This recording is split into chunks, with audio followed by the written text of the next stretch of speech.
How y'all doing, my queens and kings? I'm Nathan Simmons, and I'm going to finish this podcast in 5 bites. And welcome all to the final show of the Terrors Tour. And you guys won't stop until I do all myself, will you? This is the Silver Linings Playlist, a podcast that tries to find the silver lining in finding out your husband's maybe a serial killer? Yeah. Maybe. I mean, in her mind. What do you mean maybe? Well, the whole reason this movie gets set in motion, spoiler alert, is she had a hunch. And turns out she was right. And she goes about it in the wildest way Dumbest possible. fucking way. Let's say this. Everybody in this movie goes about doing everything in the wildest possible way they can imagine. Absolutely. I'm going to throw this out there up top. Mm-hmm. This is one of those movies where it was really funny because I put this on the schedule. Mally did not see that it was on the schedule, watched the movie, texted us about 15 minutes in, and was like, this is fucking ass. Yeah. And I have been excited to record this episode because I both agree and vehemently disagree. This movie, like most of my notes for this film is, man, this is fucking dumb. This is so stupid. This doesn't make any sense. And it is one of the most entertaining times I had at the theater last year. Hell yeah. Well, we're going to break this open, but we can't do it alone. No. We had to bring a guest on. Nathan, do you want to do the introductions? Absolutely. So I teased last time that I had to bring my very own Dreamer Girl onto the podcast to talk about this. Please welcome my future wife. Ashley McGlothren. Yay! I'm back. Okay, Ashley, before we go any further, I want to have a quick sidebar with you real quick. Just the two of us. Okay, just us. All right, cool. So if you guys don't mind just talking amongst yourselves, whatever. Should we step outside? Yeah. Mally, you talk about your Legos while they have this conversation. You want a tour, bro? Absolutely. Hold on. So Ashley. Ashley, you've heard about this podcast, the Silver Linings Playlist? Yeah, a little bit. Okay. I'm vaguely familiar. And you heard about the other two co-hosts, right? Nathan and Mally? Y'all shut the fuck up. We're touring Dumbledore's office. Yes, I've heard of them on the show. So what you don't know is this whole episode is a trap because modular. Because Mally fucking hates this movie and Nathan loves it. And we're gonna get him. I love that kind of trap. Yeah. I also have to say I put this on the schedule because as of next month, when we're on hiatus, I will legally be a father, like a stepfather. And this is a movie about You've been a daddy. Hell yeah. Hey, a daddy, if you will. I mean, yeah. Yeah.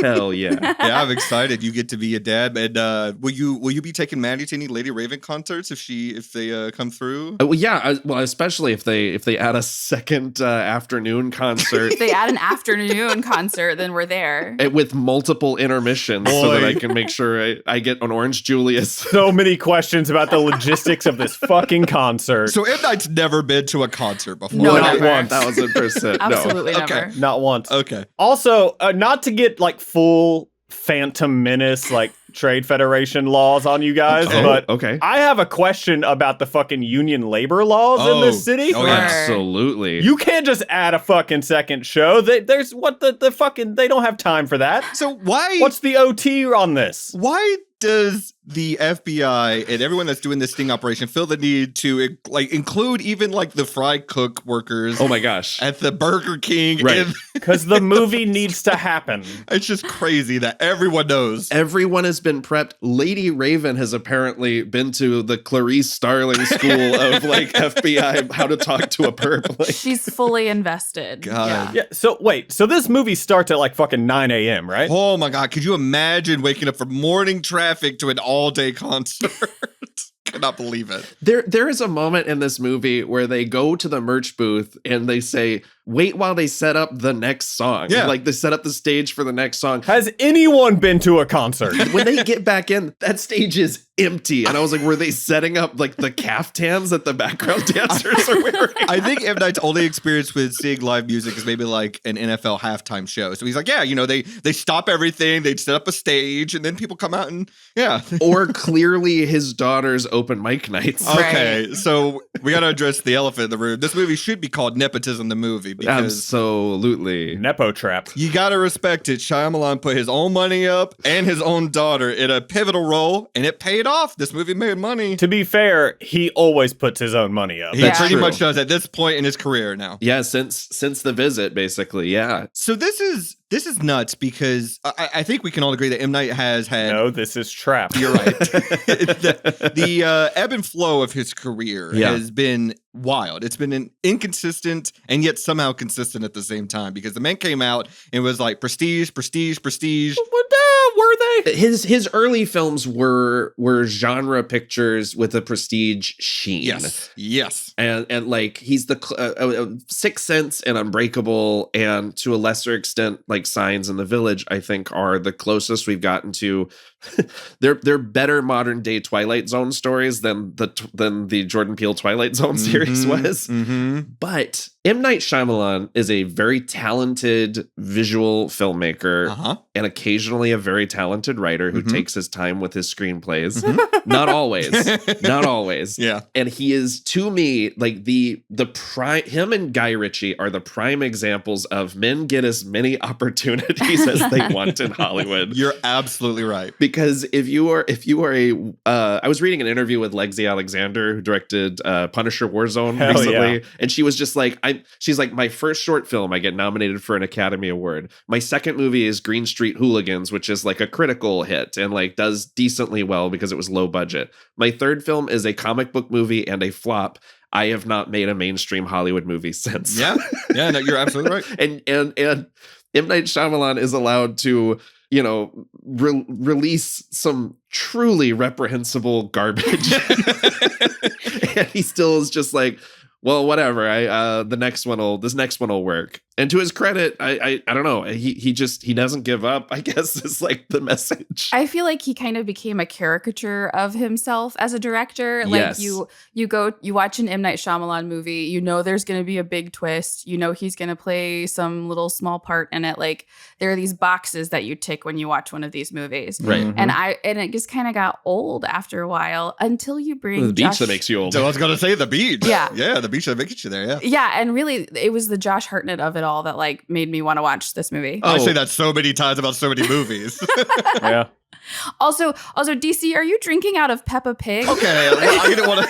I was wondering about the drink of choice there, man. I got a little Peppa Pig juice. What of it? Why Pig juice. Why help in my business? I don't like that. I just had to check. You sipping on some lard there? What do we got? I wasn't going to say anything, but now that it's there, I mean, it looks delicious. I So, fucking hate Peppa Pig. to your point, Ashley, I think he would be the first to admit that he became a caricature of himself Sure, at a certain yeah. point. He's certainly lost the way post The Village, I think. And then it wasn't until, for me, some people say The Visit, I say Split, where I'm like, okay, this man may have the juice again, speaking of pig juice. Oh, I loved The Visit. I know a lot of people didn't like it, but I loved it. I'm half in, half out on it. I don't even think I saw that. The reason I'm like half out on it is because there's a rapping white kid, Sure. and I can't tolerate that in any movie. No, that's valid. And a lot more doo-doo in that movie. Speaking of, So much more doo-doo in that movie. There's so much poop in that movie. So you just like fucking hated 8 Mile. I don't like a prepubescent rapping white kid. Oh, Let me put okay. it that way. Sure. Yeah. Also, before we move on from the Josh Hartnett of it all, Ashley, I need you to walk the boys through your Hartnett-assance Ooh. here. Because, Sure. like, if you thought we were stoked on him in Oppenheimer, So Josh Hartnett. this woman right here. Yeah, Josh Hartnett was like my heartthrob of heartthrobs in college, in high school. He's just knocking back that Peppa. I mean, we can change this to just a fucking Pearl Harbor episode. I'm cool with that. Let's go. Oh yeah, no, him. A screenshot of him in Pearl Harbor was the background on my laptop all through college. 1 second. Hell yeah, girl. There we fucking go. Yeah. Yeah, and then we sat down to watch Oppenheimer, and I didn't know Josh Hartnett was in it. Man. And oh my gosh, it was so weird to see him. I mean, like great, but also weird Yeah. to see him as a man. She turned to me and she's like, he's like a man. Yeah. He's like a full man. Like, what is this? I think when I saw Oppenheimer and he came on screen for the first time, I literally did the fangirly, like fanning myself. I'm like, this man is hot. This man got real hot. Up and high, daddy. Wow. My God. We're getting married. Yeah, we are. Is that part of your vows? Yeah. or- Yeah. Just to be clear, we are going to cover their wedding, right, DC? Oh, it's a Patreon bonus. Cool, Yeah. cool. It's called Till Death Do Us Part, I love you with all my Hartnett. There you go. That's good. LLC. LLC. I was so impressed with him in Oppenheimer, and then with Trap, I think he does an amazing job in this really weird movie. He's having fun. Yeah. He's having a ball. He is the one actor because my biggest issue with Shyamalan has always been dialogue. Oh, Buddy. He is one of the actors who is most perfectly calibrated a weird performance to the way Shyamalan writes human beings who don't talk like human beings. Like the moment where he points at the trap door and he's just like, wouldn't it be amazing to see what's down there? Is like the funniest line delivery. It's my favorite part. I love it. It would be amazing to see what's down there. No, it would be. To be fair. It would be. he's not wrong. So, Where does it go? do you guys know that this is based somewhat on a real thing that happened? Yeah. Yes. Okay. The novel Push by Sapphire. Exactly. So, for those who don't know, there was a sting operation, I think in the 80s. Yeah, I think it was sometime in the 80s. Yeah, it's called Operation Flagship, where the U.S. Marshals sent people with outstanding warrants free tickets, quote unquote, to an NFL game, and they arrested like over 100 people when they were there. The actual intricacies of this sting operation are insane, and I highly suggest you just go to the Wikipedia to read the article about it. But As opposed to this, where they're like, let's invite 30,000 people and lead them out one at a time. And our description is he might be black, he might be Asian, he might have a tattoo, he might be fat. The descriptions are wild. Between 4'9" and 7'7". At that point, you're just looking for any dude. Yeah. when they run down the description of what he looks like, and they're like, he could be white or black, I'm like, okay, so you guys have nothing to go on. No idea. It's insane. He could be the butcher or the baker. Or the candlestick maker. We don't know. It could be him. We don't know. So the thing about the thing about Hartnett is, I think this movie only works because of him. Oh, Because absolutely. You have to have, if this guy's going to be your central focal point, the main character, you have to like this guy and not want him to get caught. Yeah. You know what I mean? I mean, if this starred Mark Wahlberg, different movie. it would have never gone down like that. That's right. Wouldn't have gone down like this. No. He would have gone on stage like taking Lady Raven hostage, like at the concert, be like, "I'm getting the fuck out of here, and she's my human shield," or some shit like. You're my dreamer girl now. But you're right, though, because Hartnett is so weirdly likable in this role that I was reading stories on Twitter from people who hated this film. It was me. They didn't, but there were. I read like this whole thread of someone who's just like, here are things that don't make sense about Trap, and they were like, at one point there's a leukemia storyline that's brought up and is never brought up again, and I'm like, because he's lying. It's a lie. Media literacy. Do I have to teach you how to watch a movie? Well, okay, straight up, my biggest issue with this movie Yeah. is those fucking public restrooms are way too clean. Number one with a bullet. That's Yeah. that's the biggest problem. Yeah. It cut to that bathroom. I was like, no fucking way. No, absolutely not. Not in a venue like that. No. Nope. Takes you right out of the movie, you know? Mhm. And like, do people just hear grunting coming from the stall he's in when he pulls the app up on his phone? True. I had that same note. This motherfucker's checking his spy cam on speaker. Like, what are you doing? How did he not get caught earlier? It's just grunting and chains rattling. Not even that, but like he's 7 foot, 8 foot tall. Like, and the man, when they show the wide shot of the stalls and he is towering over them, I'm Yeah. like, there's no reason this guy needs to be in this bathroom stall checking his phone like that. Like, there's, especially on speaker, it makes no sense. No, he has to put his feet on the toilet paper dispenser, and then just shit directly down because his head's like. He's got a gargoyle it for sure. Yeah. Oh God. So, one last thing I want to ask before we get into. Wait. You said gargoyle it like it is a thing we've all agreed is real. I mean, I thought that was common vernacular, but maybe that's just my household. So, What is going on in there? Coming from the man drinking out of Peppa Pig's head. shut up about the Peppa Pig. Stop bringing it up. This man's faded off pork juice. He's fucking gargoyling over there. The last thing I want to ask before we get to the info dump Oh my God. is when you saw the trailer for this movie, I think we all had the same kind of process of how we viewed it, which Yeah. was, what's the twist going to be? Like, we all thought, what could it possibly be? I think I went through several different options. I want to hear if you guys had the same ones or if you thought differently. But the first thing I thought was, he's not going to be the butcher, but he is going to be a different serial killer because we see him watching the footage on the phone in the trailer for it. My other thought was someone else in the family is the serial killer and he's covering up for it. I thought the daughter was the butcher and he's been covering for her. I What? did too. That would be fucking rad. Yeah. Well, I thought the daughter was the butcher until Allison Pill showed up, and then I thought she was the butcher. when Allison Pill showed up, I thought, oh, it's the whole family. Yeah. Like Yeah. the kids are doing it. Like, That's the twist, is he only casted Allison Pill as a wife. I know. I know. None of us saw that fucking coming. who like just absolutely dominates every scene she's in. She's amazing in this movie. We'll talk about her. Too good for this movie. We'll talk about it for sure. I mean, the real twist is that his daughter becomes a main character. Yes. None of us saw that shit coming. And I love her. She's great. She's okay. Oh, I love her. I thought she was so great. No, you mean Hartnett's daughter, not Salika. Oh, okay. no, because- not Salika. okay. Oh, I think we're talking about God, Jesus. Salika. Oh, no, I'm sorry. No. Okay. I mean Riley. I was like, Ashley, you need to step away for a minute. To be fair, I knew exactly who she was talking about. I really thought I didn't know you anymore.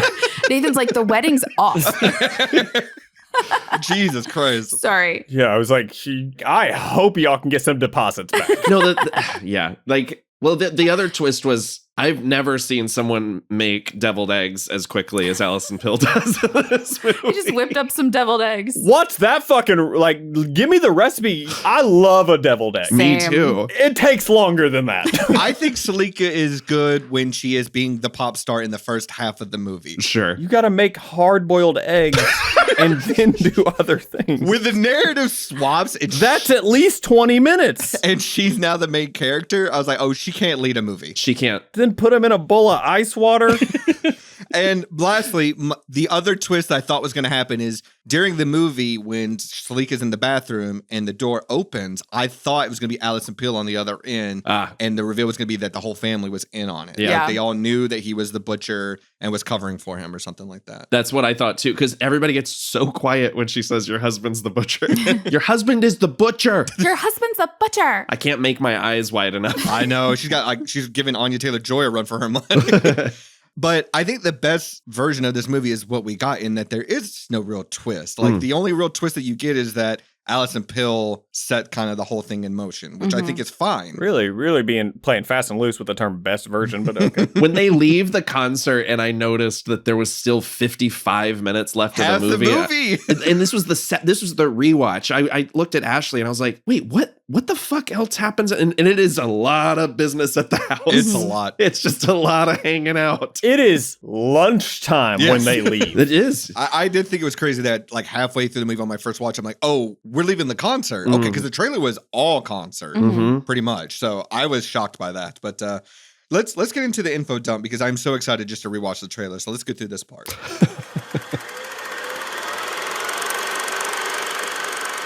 So if you missed the phenomenon that is Trap, it came out last year, 2024. The director is, of course, as we said, M. Night Shyamalan.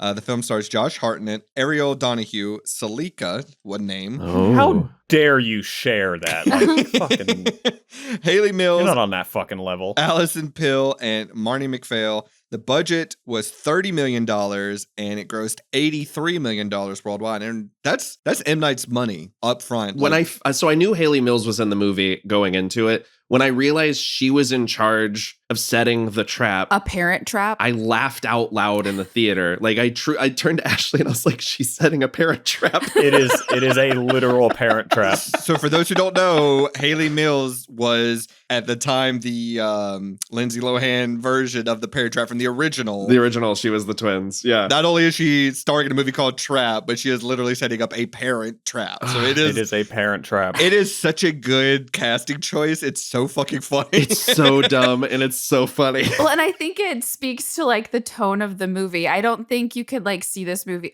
This movie's goofy as fuck. Like it's And that's why I love it. That's why I love it. And M. Night even said he would laugh himself into hysteria writing this thing. And I'm like, I get it. I have so much fun writing this screenplay. I fully get it. But at the same time, he also said it's the quickest he's written a screenplay. And you can tell because there are lines of dialogue in this movie that is like first draft, only draft. Like, yet I'm her uncle, her mother's brother. Hey, top tier. In case you don't know what an uncle is. He says it like he's explaining the concept of an uncle to Josh Hartnett. The fact that this wasn't nominated for Best Original Screenplay at the Oscars upset me so bad. Because like that line is golden. It's on par with he was with my mother in the Amazon, whatever that line is from Madam Web. Yep. Except that this line made it into the movie. And this line rules. Absolutely. Wait, hang on. JT, do something for once. Google, find out if this got nominated for any Razzies this year. Oh, it had to.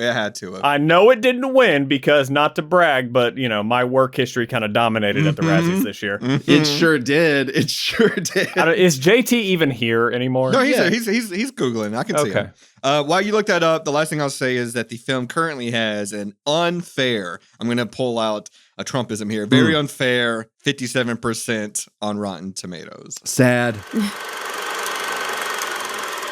I'd flip those numbers around, baby. It'd be a 75 in this household. Let's just let you know. We love Lady Raven, don't we, folks? She helped us catch the butcher. So yeah, while JT looks that up, I am going to play the trailer real quick. Ladies and gentlemen, put your hands together for Lady Raven. Hell yeah. Hurry, come on. Wait. I gotta tie my shoe. No, He's such a dad. Love it. I'm sorry. Lady Raven.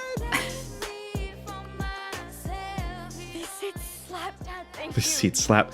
The production quality of this concert is dog shit for like the level of artist that she's supposed to be. Yeah. Why is the opening band playing with the house lights fully on? I know. And no one sat. Poor Papa's Boots. Papa's Boots. I have played a gig where I was basically music for the audience to arrive to. Oh, yeah. It sucks. Oh, don't get me wrong. I know people on our level have played that kind of show. Sure. But Papa's Boots? Papa's Boots, come on. I will say, though, that I think that the generating the crowd that they have to do in post looks pretty good. Like, this looks like a full concert. Mm-hmm. Shut up. You're filling out that bingo card real quick this week. I'm playing into the game at this fucking point. Don't rat me out. I won't. You know the butcher? I think that guy's a creep. Oh. That goes around just chopping people up. Well, the feds or whatever heard that he's gonna be here today. This is the quietest we've ever been watching a trailer. I'm entranced, man. I love this movie. Technically, you're entrapped. Nathan, I don't know if this bothered you as much as it bothered me, but support your local artist and have an opener for your concert. We don't know. Papa's Boots could be from there. That's true. JT, look him up. Yeah, look up Papa's Boots.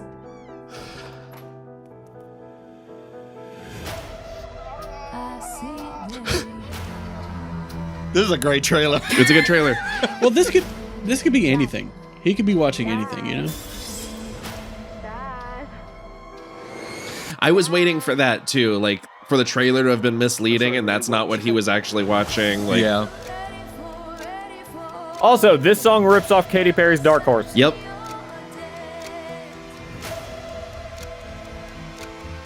Your daughter's never gonna forget this day. So what are we, some kind of trap? I want to go watch the movie again. I gotta go. You gotta go watch the movie? I gotta go watch it again.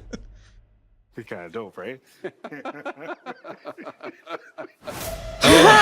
It's so good. Hell yeah. It's so good. Trap House LLC. Oh my God. So in the Razzies, all I see is Madam Web. Hell yeah. All over the place. My I see Madam Web. Yeah, there is no nomination, as I can tell, that Trap was nominated for. God damn, did those checks clear. Coppola won Worst Director, right? For Megalopolis. And he accepted his award on Instagram. He sure did. He humbly accepted, yeah.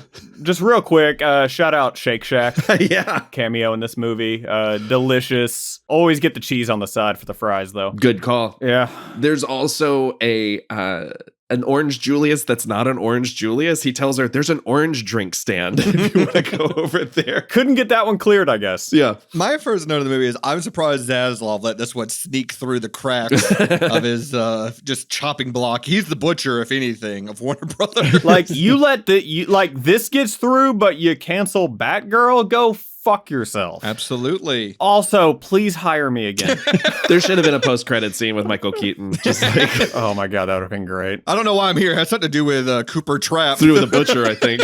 Yeah, Cooper Trapp. I think it's hilarious that his first line of dialogue is about how he's not going to break any laws. I wrote about that down running a red light. too. Yeah, we're not breaking any laws today. It's so funny. Yeah. Man, the way he might as well be murdering so many people at this concert with the way he is like pushing women down the stairs, and the oil fryer is fucking bananas. Yes. Like that poor woman. They also they tell us how much of like a sadistic like genius he is and shit. Yeah. He's just a lucky motherfucker. Yes. He is, yeah. This whole movie is pure fucking luck. All his stat points into luck. For Yes. sure. especially when we see that video of him just like yoinking that motherfucker into the van. Yeah. God, that is so funny. And How do they see the tattoo in that video, by the way? Right. that's exactly what I was going to say is they talk about later on, like, oh, we're looking for a guy with a rabbit tattooed on his wrist. And seemingly that's where they would figure that out. There is no NCIS camera. It is grainy as shit from like 30 fucking feet away. Yeah. No enhanced zoom. There's none of that is going to help you see that wrist tattoo at all. But he does rip him into that van like the Hulk. I'm covered in tattoos. From 30 feet away on a black and white fucking security camera, this is gonna look like a fucking blur. Not a chance they'll be able to tell that. Go fuck yourself, movie. So I guess I want to ask one question before we actually talk about the plot of this thing. Because it's a conflicting question, at least I feel like. Okay. Is Cooper, because to me he is, but is Cooper a good dad? So he actually says at one point that he worked really hard to keep the two lives separate. Yeah. Like I truly think, and I read, there was an interview with Hartnett where he said the way that he played the character was that everything with Riley was real, and then everything else is kind of like when he's talking to the mom outside or this the merch guy, it's all an act. Of course, yeah. Like the only time he is a human is when he's around his family. Well, and he seems to be like super involved in their lives. He knows about the drama with the girls at school. Sure. When he's being taken away by police, he's like, don't forget to do this. And remember, you always do that. Like he's super involved in their lives. So I think weirdly enough, he is probably a pretty good dad.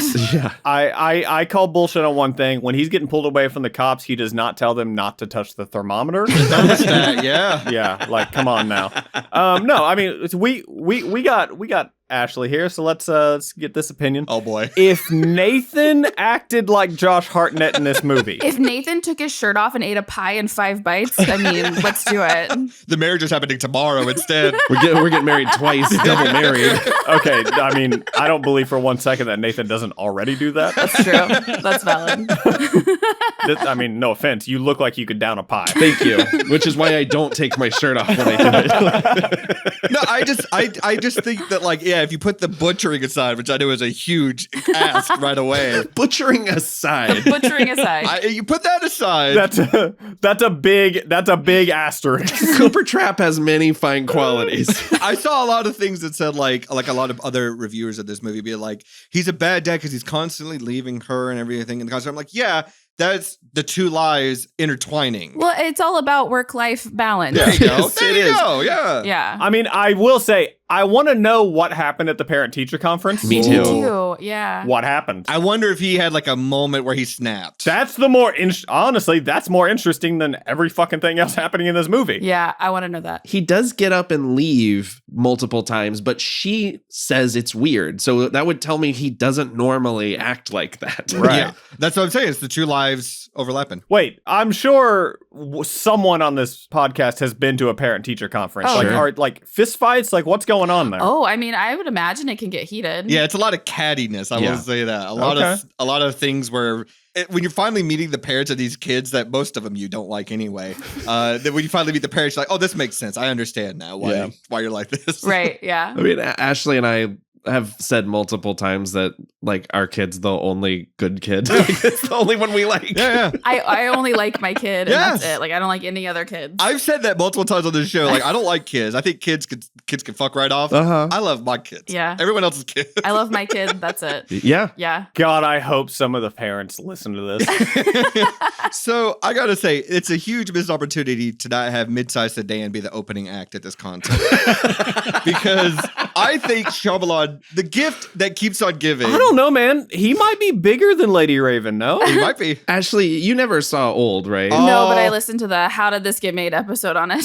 Okay, cool. Yeah. Close enough. It's genuinely a movie that, like, It is a movie. Is it? on the first watch, I was like, I don't get it. I don't know if I get this. And then on reflection, I'm like, oh, this movie is like real deep. Like, it's really good. Is it? Yes. I did not enjoy Old, but I've only watched it once. The What Shyamalan, the fuck is this opinion? the Shyamalan like gleam over it certainly is hard to overlook. But when you Sure. start looking at like the nature of like what the movie is, and that's of course based because it's based on the graphic novel that's dealing with the same things. Right. There's choices that he makes in that movie where I'm like, oh, this is like really profound and getting at something. Like, You just reminded me of that being based on the graphic novel, and then reading interviews with Shyamalan where he said he built the movie around the songs, and he was like, so all the songs work diegetically to the scene, and I was Yeah. like, we fucking noticed. I was like, the songs don't like correlate to the actions in the like. There's not like Lady Raven's not up there being like he's going to the bathroom. Like that just never happens. Who wrote the songs? She did. Oh, okay. oh yeah, she wrote all this. She's actually a real life musician. Yeah. Right. I didn't know if she wrote them or if M. Night wrote them or whatever. Yeah, no, she I see the air quotes, Mally, but yeah, she wrote all the songs. When she gives that speech though during the beginning of one of the songs where she's like, my dad left me when I was like 7. Yeah. And then I was so mad at him for years. And then I just decided to forgive him. And then she says, if you've ever been hurt by somebody, raise your phone's light up. And then she says, I want you to say that you forgive them because you didn't hurt me. I hurt me. I'm like, no. No. That's not at all how that works. Terrible message. Terrible message. That sounds like something an abuser taught you. I was going to say, that's some Stockholm Syndrome shit for sure. Yeah. Yeah, she says, I release you from the responsibility of my feelings or something like that. And I'm just You like, were not responsible for hurting me. I wrote it down. that's what it is. And I was like, but he is. Yeah, like he's that's 100%. literally what he you didn't hurt you. Yeah. To my point, though, I was like, God bless Shyamalan for his ability to name characters. Like, Papa's Boots is great. Midsize Sedan is great. Like, it's so good. So funny. I want to talk about Ariel Donahue for a second, who plays Riley. Yeah. I think she is tremendous in this movie. I She's agree. great. Yeah, she's so good. She's extremely natural. Yeah, her energy is so contagious. Yeah. Like, when Lady Raven first comes out and she's like freaking out and almost crying at how excited she is, I feel it. Yeah. I think she is authentically a kid seeing her hero for the first time. And then she like starts hyperventilating when the guy that looks like Hosier meets G-Eazy comes out of the floor. God, who is another real life musician with one name? I think his name is Russ. R-U-S-S, I think is his You name. could have workshopped that. I looked him up. I was like, who is this guy? That's what you go with? I don't know what to tell you, man. He's wearing like a raincoat with no shirt, and it just like it makes me feel like his whole body feels like your foot when it's inside a jelly sandal. Yeah. Oddly specific. It's not good. I hate that. That was incredibly specific. If you've never seen Trap or you missed it and you're just listening to the episode, so first of all, I advise you to go watch it and make your own opinion about it. I don't. But second of all, if you're going to stick around and listen, the plot of the movie is Cooper Trap is taking his daughter. We do get his last name in the post-credit scene, but Yeah, it's Cooper Trap. Wait, is that his last name? no, it's Cooper No. Abbott. Oh. It's Cooper Trap. It's Cooper. So Cooper Trap is taking his daughter to the Lady Raven concert, who is equivalent of like, I don't know, like not a Taylor Swift necessarily, but maybe like a Billie Eilish or something like that in terms of like the level. We kept coming back to like Dua Lipa. There you go. Yeah. Like, yeah. Yeah, generic pop star. Like she's like if Taylor Swift had some stank. Yeah, Like well, she does have that one. Damn. Some jellyfoot sandwich steak. She does have that one set piece that is fully stolen from Billie Eilish's Happier Than Ever tour. Yeah. Well, I mean, they do have like fucking people passing out at their concerts, which is a Taylor Swift thing, apparently. And they're 12 hours long, like a Taylor Swift concert.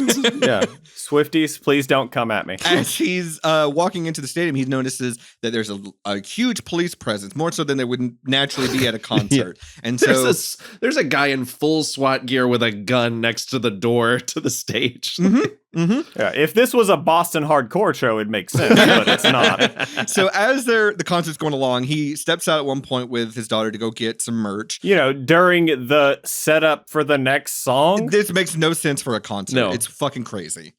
But the merch guy tells him, because Cooper asks, what's up with all the big police presence? And there's cameras everywhere that are being installed. For some reason, during the concert, the cameras are going up. That guy woke up late and he's like, oh shit, oh fuck, I have all these cameras in a bag.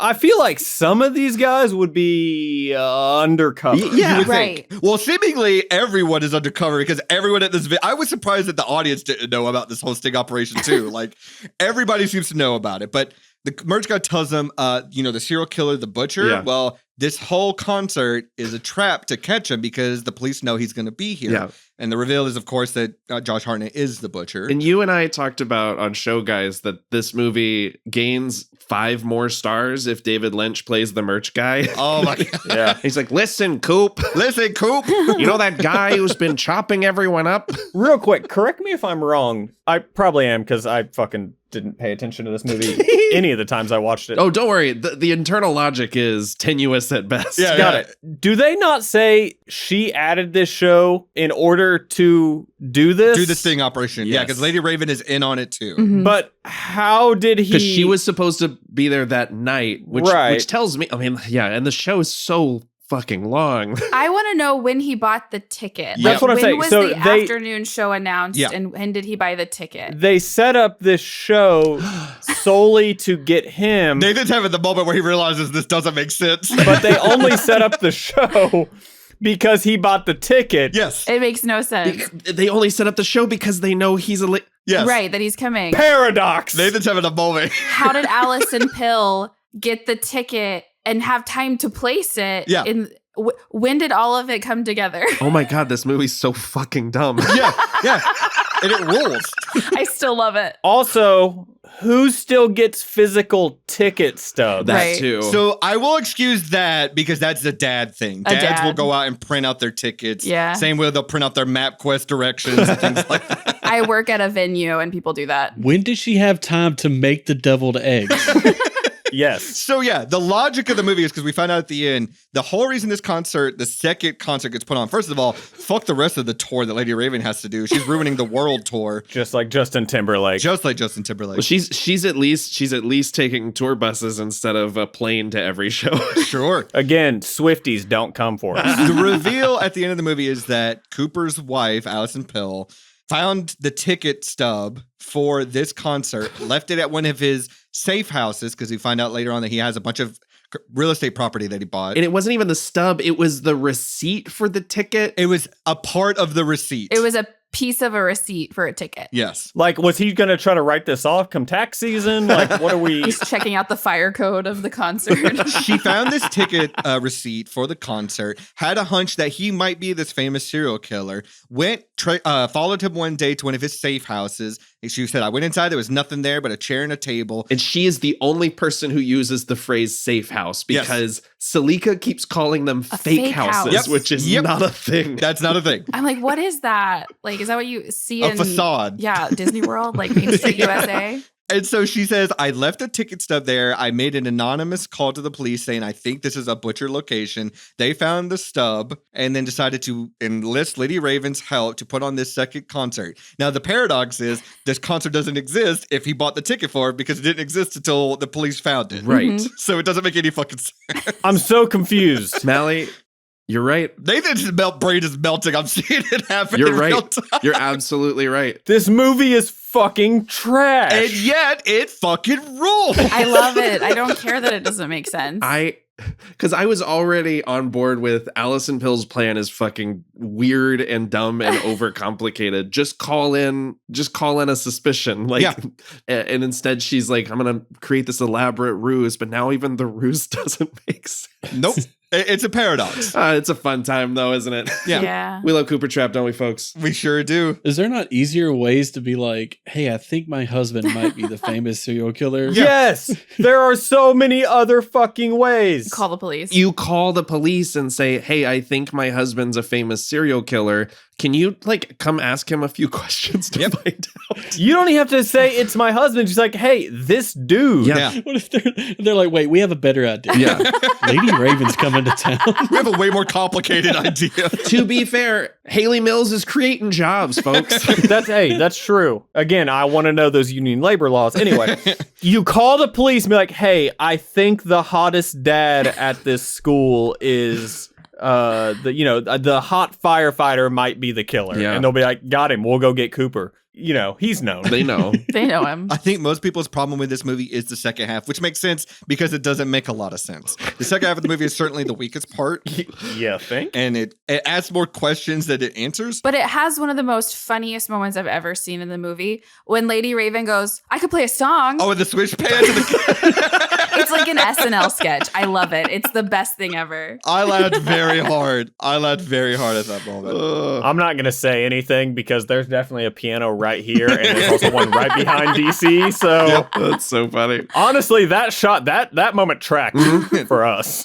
So Cooper, when he's in the bathroom, we forgot to mention when he's checking his phone and we see that he's got this guy Spencer tied up in one of his fake houses. On full volume. He also sees this older woman, which we come to find out is his mom. He keeps seeing visions of his mom there, which sort of comes into play at the end of the movie. Kinda.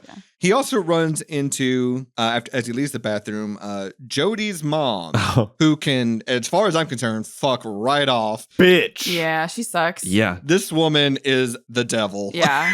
I can't. Just as bad. That would have been a good twist too. This was a tie-in to devil, She was the butcher. or that. The accomplice. Yeah, because so her kid has been bullying his daughter Riley. Well, not even bullying. They've been like not including her in the things that the group of friends are doing. Right. Yeah. Yeah, they like leaving her out. Yeah. Something happened at that fucking parent-teacher conference. I know.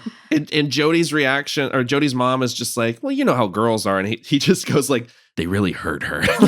It's like the first time you're like, this. He could kill this woman right now. The lighting in this scene is fantastic Yeah. because if you go back and watch it, the way she's lit, she's got like the I'm not going to do that. she's got like the brightest, bluest eyes, and when it cuts to Cooper, fully black. Yes. He doesn't have a catch light at all. He's got nothing. He's just like, you know, your daughter really hurt my daughter. And I'm like, oh my God, he might snap this woman's neck in this whole way. And he's going through it because he's dealing with this lady. He's trying to learn slang. I gotta ask you fellas, is extra fried better than crispy? Yeah, I think it's better slang.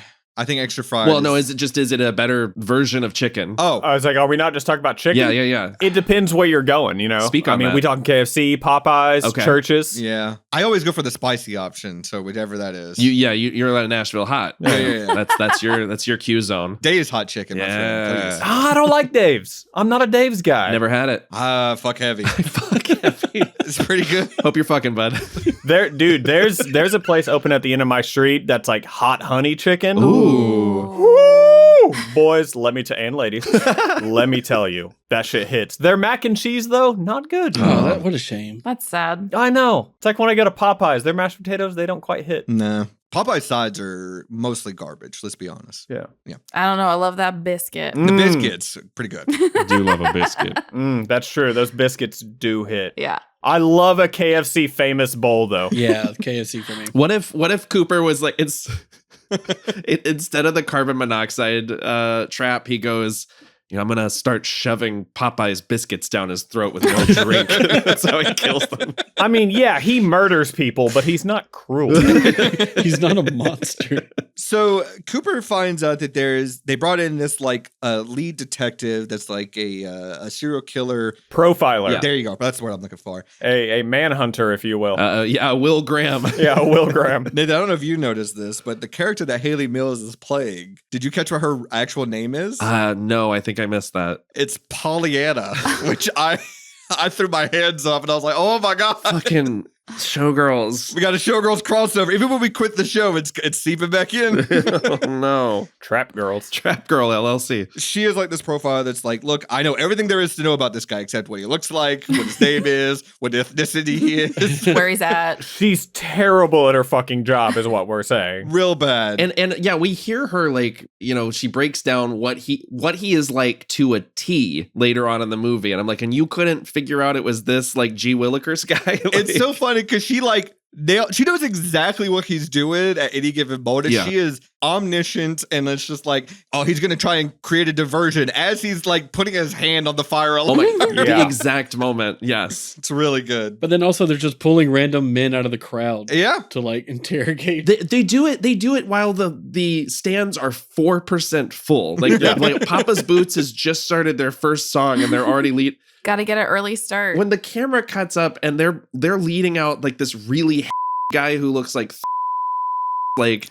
that's rude. Let's cut that. Everybody they're leading out, like, it could not look any less like Josh Hartnett. Yeah. Well, to be fair, they don't know what he fucking looks like. That's right. Those are just everybody with warrants. Which is why this is a bad plan. Like, if you don't have anything to go on, She knows the fucking color of his car. Right.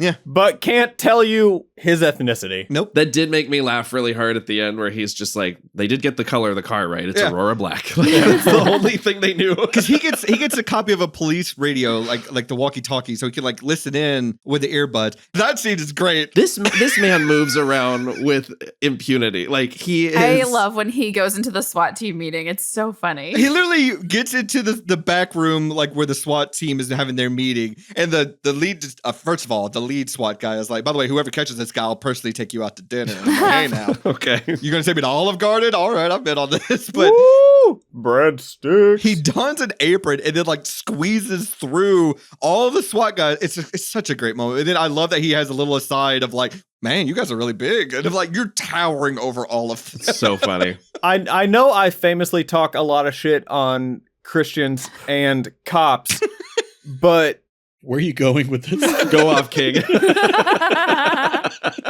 these are the worst fucking cops I've ever seen. They make the cops in long legs look like effective. Why does he's wearing an apron, so the SWAT team on the roof gives him the full lowdown because he's wearing a fucking apron. Yes. Right. Also, one note, when he walks on that roof, there's barely 2 cops. When he leaves, there's 25. Yep. They were hiding. Fucking apparently.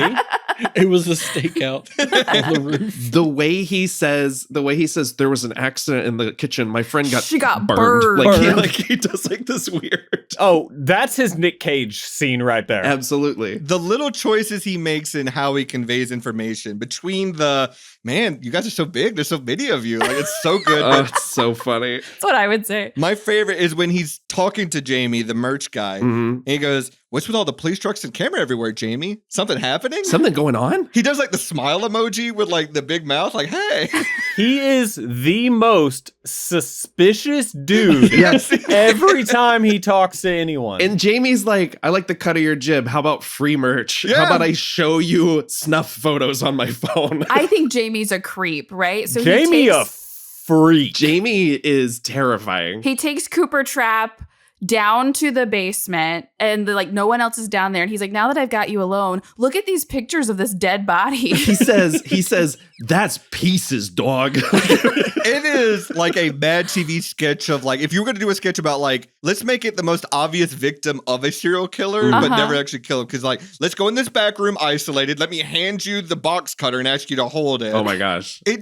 There's so many red flags with this guy. That actor is like a UCB guy, I think. Like, Yeah. He's so funny. If you wanted another misdirect, you could have went to the cops and be like, yo, this dude just took me in the basement and showed me body parts. Yeah. You might want to start with him. I think he might be the butcher. Don't worry about me. I've got this slap bracelet on I love that. that I stole from a child. To cover his weird bunny tattoo. It's so good. So I don't know how to pronounce the DP's name, but it is the same guy that does most of Luca Guadagnino's movies. Okay. Like he did Challengers, he did Call Me By Your Name, so the Suspiria remake. I think this movie looks pretty fucking good. Yeah. Like I said, I think the concert looks great itself. I think there's some real good choices in how they do the framing. There's a split diopter shot in the concert that kind of blew me away that I just could not. There's a couple of good split diopter shots for sure. Yeah, there's some really good stuff in here. So what time do you think this concert starts, if you had to guess? 9 a.m. I was going to say, it has to be like 9 a.m. Well, they say afternoon, so it couldn't be any sooner than like 1 p.m., right? 12:01. 12:01. I think the fact that the sun is out and that this woman is fucking wasted at this concert hanging out by the stairs. And it seems to be she's the only wasted person at the concert. Right. Like no one else is drunk. I don't see anybody else drinking at all. And what I love is when he pushes her down the stairs, there's literally a guy right there who backs up and is like, ooh. And like he doesn't try to help or anything. Good bit part option for anyone who's looking for one. There you go. But it's good. And then this motherfucker just walks away. God. Like it's so funny the way he pushes her because it is like those people you see that are like on drugs that are just kind of just hanging out and like leaned over. Like that's how this woman is at this concert. And I see no one else serving alcohol at all. No. She's fucking hammered. I mean, I don't know. That didn't get me. I mean, I've been to public school. And then yeah, so I think one of the good aspects about the character of Riley is that she's not like a dumb kid because she is fully aware that something here is not right. Yeah. And I think it's mostly with the logistics of this concert, but also the fact that her dad keeps leaving. She also, she wants to spend this quality time with her dad. Like when she tells him to stop, like he's being weird, she's not like, you're ruining this for me. She just says like, I want you to watch this with me. Like she wants to share it with him. She asks if he okay. And she says, do you want to go? Yeah. Like, I don't think a kid in that position that is being that selfish would even ask that question. You know what I mean? Right. To the weirdness of Cooper when Russ or whatever the singer's name is comes out of the floor. This hole has no protection around it. What a sentence. What a hole. What a hole. Wow, what a hole. You gotta love an unprotected hole. Wow. What a hole. Hey, JT, check out how unprotected this hole is. It's just like there's no guardrails around it. This thing's a fucking hazard.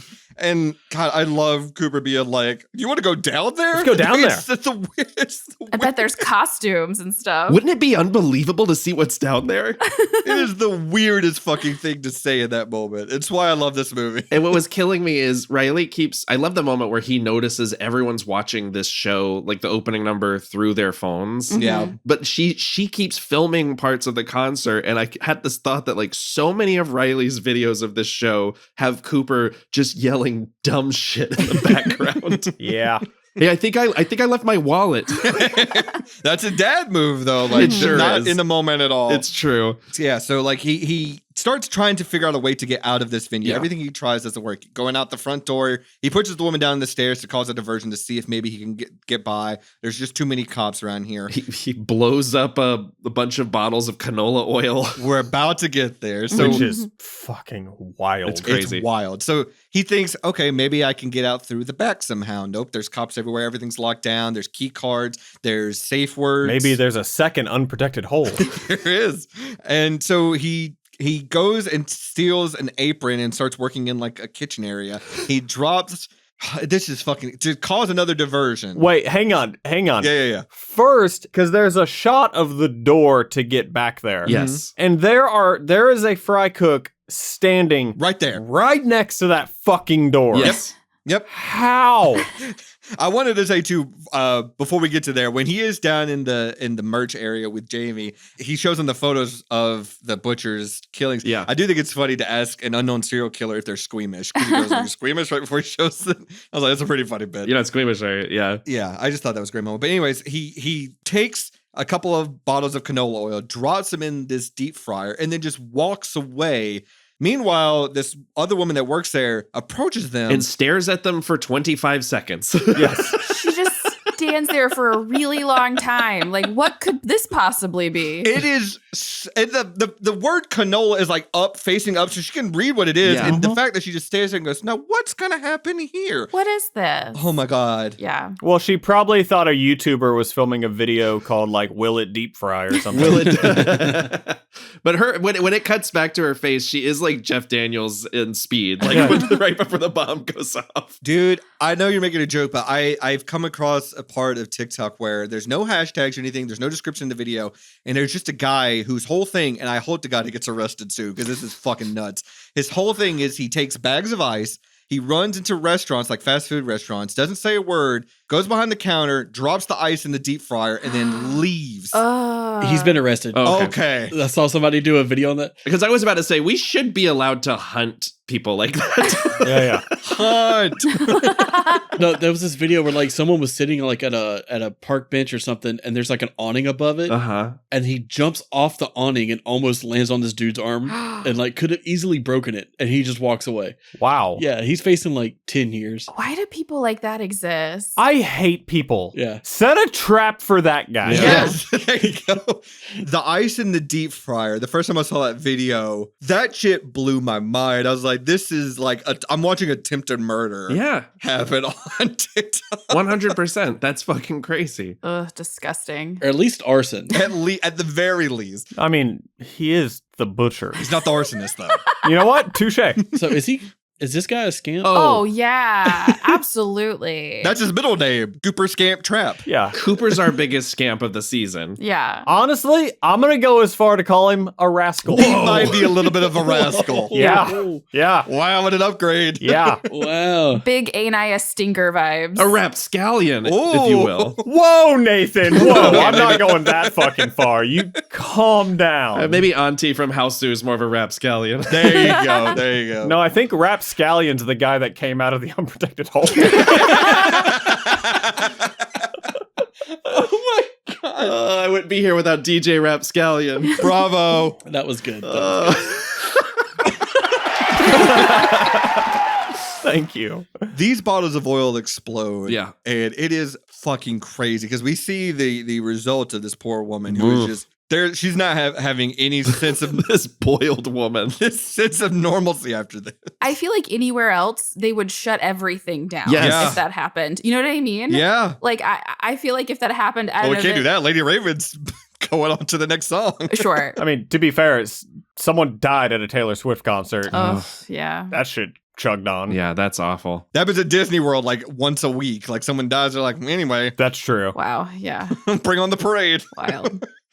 We talked about how lucky Cooper is, but it is so funny that he's just constantly running into people that gives him the information he needs because he uses the explosion as an excuse to get onto the roof, where he runs into a couple of snipers and SWAT members, and they ask him for his credentials. Luckily, he has a card in his pocket that is exactly what he needs with the safe word on it or whatever. And he figures that out real fast. And the SWAT member basically tells him the only way out of this place is through the back, right? Yeah. And so everything lines up so perfectly for him at all opportunities. But the other thing is people like him. Like he's Yeah. able to turn on the charm. Yeah. Like he said he has that bit where he says, don't tell my boss I took a break. That's why I Like, don't want him to get caught. I'm like, I like this guy. and the SWAT team guy like smiles and he's so good in these scenes that I've read multiple accounts on when the movie came out on social media of people saying that folks around them didn't understand that he was the butcher.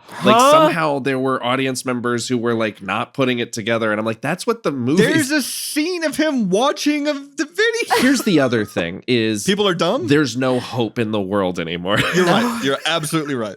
So I do love that after he does this, he goes back down to the concert. It just cuts to him staring dead-eyed, bathed in red, like I'm fucked, basically. It's a great moment. And then that's when he gets told that the Dreamer Girl gets to go backstage. the Dreamer Girl gets to go on stage, dance with Lady Raven, and then when they're done, they get to go backstage. Pure fucking luck. Imagine if this was you, Dustin. If you got called up on, if you went to go see Slipknot and they're like, hey, tonight Corey Taylor wants you to push your fingers into his eyes. I would be hooting and hollering trying to get on that stage. Pick me! Look at the mask I made. But I do think it's crazy that Cooper's plan is, okay, I hear that, the Dreamer Girl gets to go on stage and then gets to go backstage afterwards. Yeah. The only thing I really know about Lady Raven is that she is a woman of Middle Eastern descent. Let me look around this giant crowd. Thank you. Find the next person that is of Middle Eastern descent. Yes. He sees another person with melanin and a security card and says, I have to go talk to that guy. It was like, bingo. And so he does approach M. Night Shyamalan. This is his cameo in the movie. And man, we find out that he's the person. Is he like the tour manager, the stage manager? What is his position? He's like the tour manager and he's Lady Raven's uncle. Yeah. Okay. Which is her mother's brother. Best line of the movie for me. It really is. He literally says it like, I'm her uncle.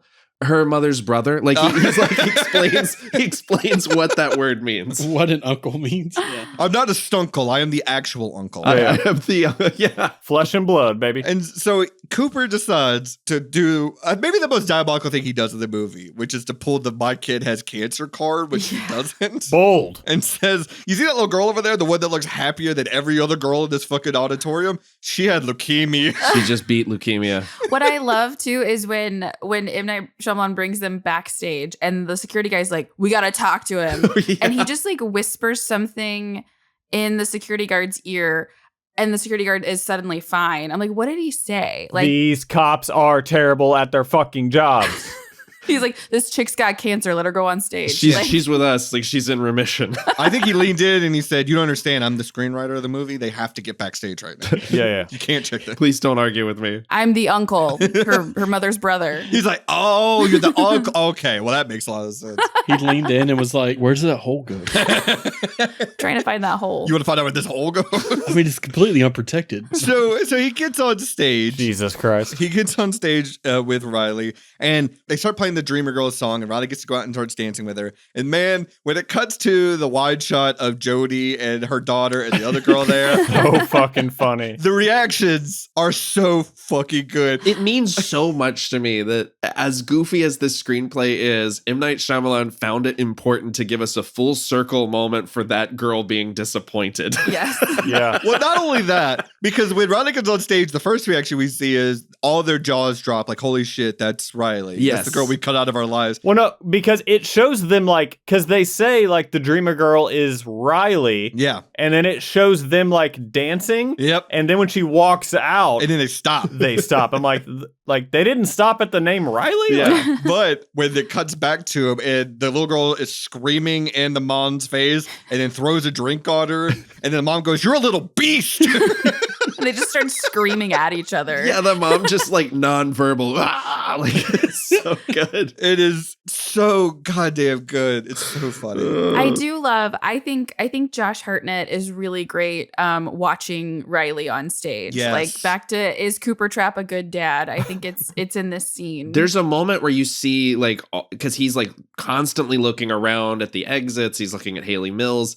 And then he looks at her, and when she finally like loosens up and is actually having fun with the dance, you see all of the tension like leave his shoulders. He actually smiles. Yeah. Like it's a really nice moment. It's great. And so, yeah, as they're back there, Cooper's trying to figure out how to get away. There's a girl that faints. He scoops her up, carries her back to like the medical area beside the stage, I guess. Yeah. And all he does is he sits her in a chair, starts rummaging through the drawers of this place. Yes. Gets an ice pack and gives it to her. And everyone's like, thank you so much for interrupting our triage center. They're like, are you a brain surgeon? We never could have figured this out. Yeah. Like, because the stage manager lady comes backstage and one of the girls working in the triage goes, "Can we keep him? Can we keep him?" So good." I'm like, he just said, have some apple juice and an ice pack. And they're like, oh my God. To be fair, Tubi. It's because he's Josh Hartnett. have you seen what this man looks like? That's my new bit, by the way. That's the thing. This whole movie's just like, this whole operation's being run by a bunch of Ashleys. Yeah. So they're not questioning anything Josh Hartnett does. No offense, but it's true. I mean, Cooper Trapp is a prime example of pretty privilege. Yeah. He's certainly a hot white guy that gets away with everything. I'd let him give anyone an ice pack. There you go. And so this is where he also reveals that he is a fireman, which will come into play later. But there's a part where like he goes back to watch Riley dance and M. Night's there and he leans over and says, your daughter's never going to forget today. Oh, it's the other manager. Oh, yeah. that's right. Yeah. I'm like, man, M. Night had just laid this shit on so thick. It's so funny. Yeah. And then this is where we're introduced to the Thinker. The Thinker, yeah. Played by Kid Cudi. In the performance of a lifetime. Yeah. He is having more fun than Josh Hartnett is, I think, in this movie. Yeah. He comes out in this platinum blonde wig, and he's being a diva. I asked you for honeysuckle kombucha. Honeysuckle sour kombucha, bitch. You won't stop till I doo-doo on myself. I said soy milk or whatever it is, he says. He's pretty great. This is juxtaposed with Lady Raven helping up someone from her backstage crew who falls down. Because we need to know that she's a nice person before the next 40 minutes of the movie happen. Yeah. And isn't the person who falls bringing her like an inhaler or something that like never comes into play again ever? No. And so basically the concert's wrapping up. Yeah. Riley and Cooper get to go backstage and meet Lady Raven. Wrapping up at a clean 2 p.m. Right. But the other thing that blew my mind was that we're told that the Thinker, Kid Cudi's character, is the guy who gave Lady Raven her big break and is presumably like a surprise for the audience. This man hangs out for like a 3-hour show until the last number. I guess. How much is he being paid for this? Does he not have his own tour? Or I don't know. Couldn't tell you. It's so crazy. Also, wait, the whole, like, because they very explicitly say there is a second show that night. That night, yeah. Until Lady Raven becomes a character in the movie, and then that second show's never fucking brought up again. I guess it gets canceled. Those people show up and they're like, what the fuck? And she also never thanks Papa's Boots. Not once. Not once. You gotta thank Papa's Boots. Like, how disappointed are the people who bought tickets to that second show going to be when they get there and it's only Rapscallion? And the Thinker? Rapscallion and Papa's Boots. Yeah. So they go backstage, and this is where like the Hayley Mills character has like a whole security wall of monitors set up, and she's talking to Lady Raven. This is where we find out Lady Raven's in on the whole thing. Lady Raven, who seems to be overseeing half of the operation, because she's just like, what have we learned? And she's looking at this bank of TVs like she's Batman. Yeah. As they're there, Cooper's getting more information, saying they're checking people on the way out to make sure. This line made me really laugh because Hayley Mills says there were 20,600 people here. 3,000 of them were men. God damn. It's like me at the Weekend concert. That's about the same numbers. So as they're sitting there waiting, because the stage manager lady is like, oh, well, Lady Raven's going to say goodbye to some people, and then she'll come and say goodbye to you guys, give you some gift bags and stuff like that. Yeah. As they're waiting, Kid Cudi is walking through. He notices Josh Hartnett, and he looks him up and down, does a little hair flip. Hot zaddy. Hot zaddy. And I thought for a moment, because Josh Hartnett sees him and goes, all right. And I was like, for a moment, I thought Cooper's plan was going to be, well, I guess I got to hook up with the Thinker in order to get out of here. Fuck this guy. I guess I have to fuck the Thinker. Better movie. Better movie. Now look at this. And he pulls his dick out. Better movie. Yeah. The way Cooper responds to, like, obviously the Thinker finding him attractive is like, I still got it. I'm like, yeah. It's really funny. Yeah. Ashley, how disappointed were you that he did not fuck the Thinker? Very. Got it. Okay, moving on. That would have been in draft 2 of the script if we ever got there. You know what I mean? Oh my God. Trap 2. Let's go. And so this is where the turn of the movie happens, because Cooper is pretty much out of options. And so he says, hey, can I talk to you for a minute, Lady Raven, alone? And everyone thinks this is perfectly normal. Why not? I'm going to go talk to your dad for a second. BRB. Yep. No fucking way. Absolutely no way. Right. Not in a normal situation, let alone one where a serial killer is on the loose. No security. But he goes back to her dressing room, and man, this turn is so fun to me. It's so good because I don't know if you know anything about carbon monoxide. He starts to speech about carbon monoxide, and he goes, see, I think the person you're looking for is me. And Salika is just like, what do you mean? And he takes his phone, flips around, shows her the guy that he has locked up in one of his fake houses. And God bless her, she is not great in this movie when it turns. No, she's not. When she has to be a central character, she doesn't really have the chops to lead it, because when she sees Spencer on the phone for the first time, the read on her face is not one of, oh, that's someone being held hostage. Yeah, it's one of like, huh? Like, it's a very... It's Ashley's face when I show her a meme that requires you to be super online. There you go. Yeah. But he says, I'm the butcher. You're going to lead us out of here. We're not going to get checked. We're going to go to your limousine. You're going to drop me off at my car. Otherwise, I'm going to kill this guy, Spencer. By the way, it was a great show. God. Which is such a great button. That's what I mean. Like, Josh Hartnett just knows exactly how to make this thing work. It's so fucking good. Yeah. And then, they walk outside. She goes, they're with me. They don't need to be checked. These cops, yet again, not doing their fucking job. And they get in the limo. And I do say the part I do like is the bit of cat and mouse between Lady Raven and Coop. Sure. Because, like, she is trying to think on her feet how to take this guy down. And it's really good because she obviously doesn't want to upset Riley in the moment. So, like, they get in their limo and they say, oh, you can just drop us off at our car or down the corner. We'll walk to our car. And Salika, as Lady Raven, thinking on her feet, goes, hey, Riley, do you want me to come over to your house? Can I visit your home? Can I visit your home? Which is fucking wild. So weird. She's got a second show to play. I know. And he sits up right like that wasn't part of the plan. Like he gets really upset. And after the show, when the thinker comes through and she goes, are you headed back to LA? And he goes, yeah. She's like, me too. I'll see you there. Yeah. So she's not even going to the second concert. There's a second show. She's leaving for LA. It's so fucking funny that how half-baked this movie is. But like, I did find it crazy on the first watch being like, we're only halfway through the movie and we're leaving the concert. Yeah. One of those shows was actually scheduled to happen. Right. And she played the one that shouldn't exist. But it's such a smart move of like, take me to your home. And so they do. But no, I really was like, what is the movie now? Yeah, absolutely. Yeah. And he says to her very quietly, and I love that he keeps using this phrase, I'll kill young Spencer if you say anything in front of them. Young Spencer. Coming to CBS this fall. Bro, Spencer looks older than he is. For real.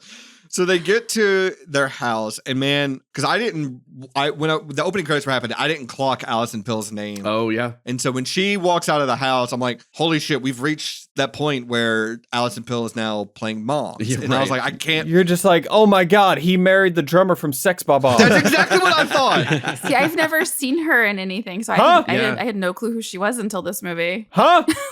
Yeah, didn't know who she was. Nathan, what are you showing this fucking girl? Not my fault.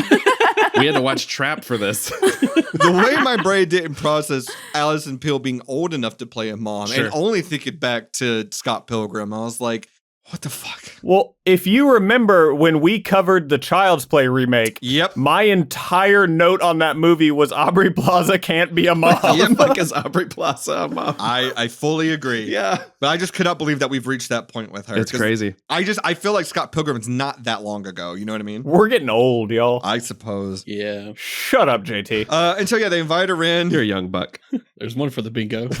They invite her in, and Allison Pill made deviled eggs in like the 30 minutes that she had available. She made deviled eggs and what looks like loaded potato skins. Like Allison Pill's like, one thing about me is I can put shit inside of other shit real fast. Yes. Yeah.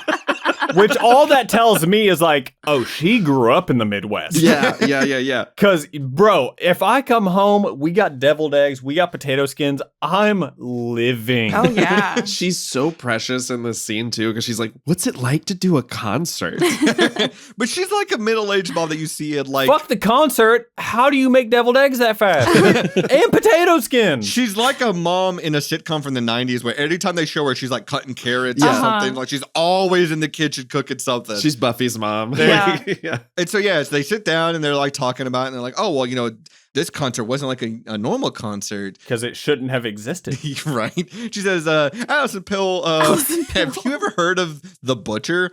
And I do got to say, on the second watch, knowing what we know about Allison Pill's character, Yeah. she does play it very well. She Of does. Like, oh, I've heard about him. Yeah. Mhm. Gave her a bit of a Fargo accent. Oh, yeah. Oh, yeah. Oh, yeah. Oh yeah, don't you know? Lady Raven, you're such a super lady. I do love that, like, she's describing the butcher to Alice Appeal while Josh Hartnett's there, and you can see him loving it because he's got his arm up on the couch and he's smiling. He's legs spreading. You know what I mean? His whole demeanor is, damn, that's crazy. He's smug as shit about it. It's so fucking funny. And then maybe the funniest visual moment of the movie is, I can play a quick song. So good. because Cooper stands up and he's like, "Okay, I think it's time for you to get out of here." And she goes, "I can play a song." Switch pan to the piano. It's so fucking good. You better believe she plays a whole song. An entire song. Just because we're not at the concert anymore doesn't mean the music's stopping, y'all. Yeah. Most of the movie is M. Night going, "Hey, did you guys know my daughter's a musician? It's fine. I'll play like 7 songs from her. You'll get an idea." The big plot twist of the movie is that the second show happens in their living room. There In the you living go. room. It's VIP only. The funny thing is, I was reading interviews with Shyamalan where I he didn't know you could read. only certain things. It's the strangest. Dustin. I read it to him. Yeah.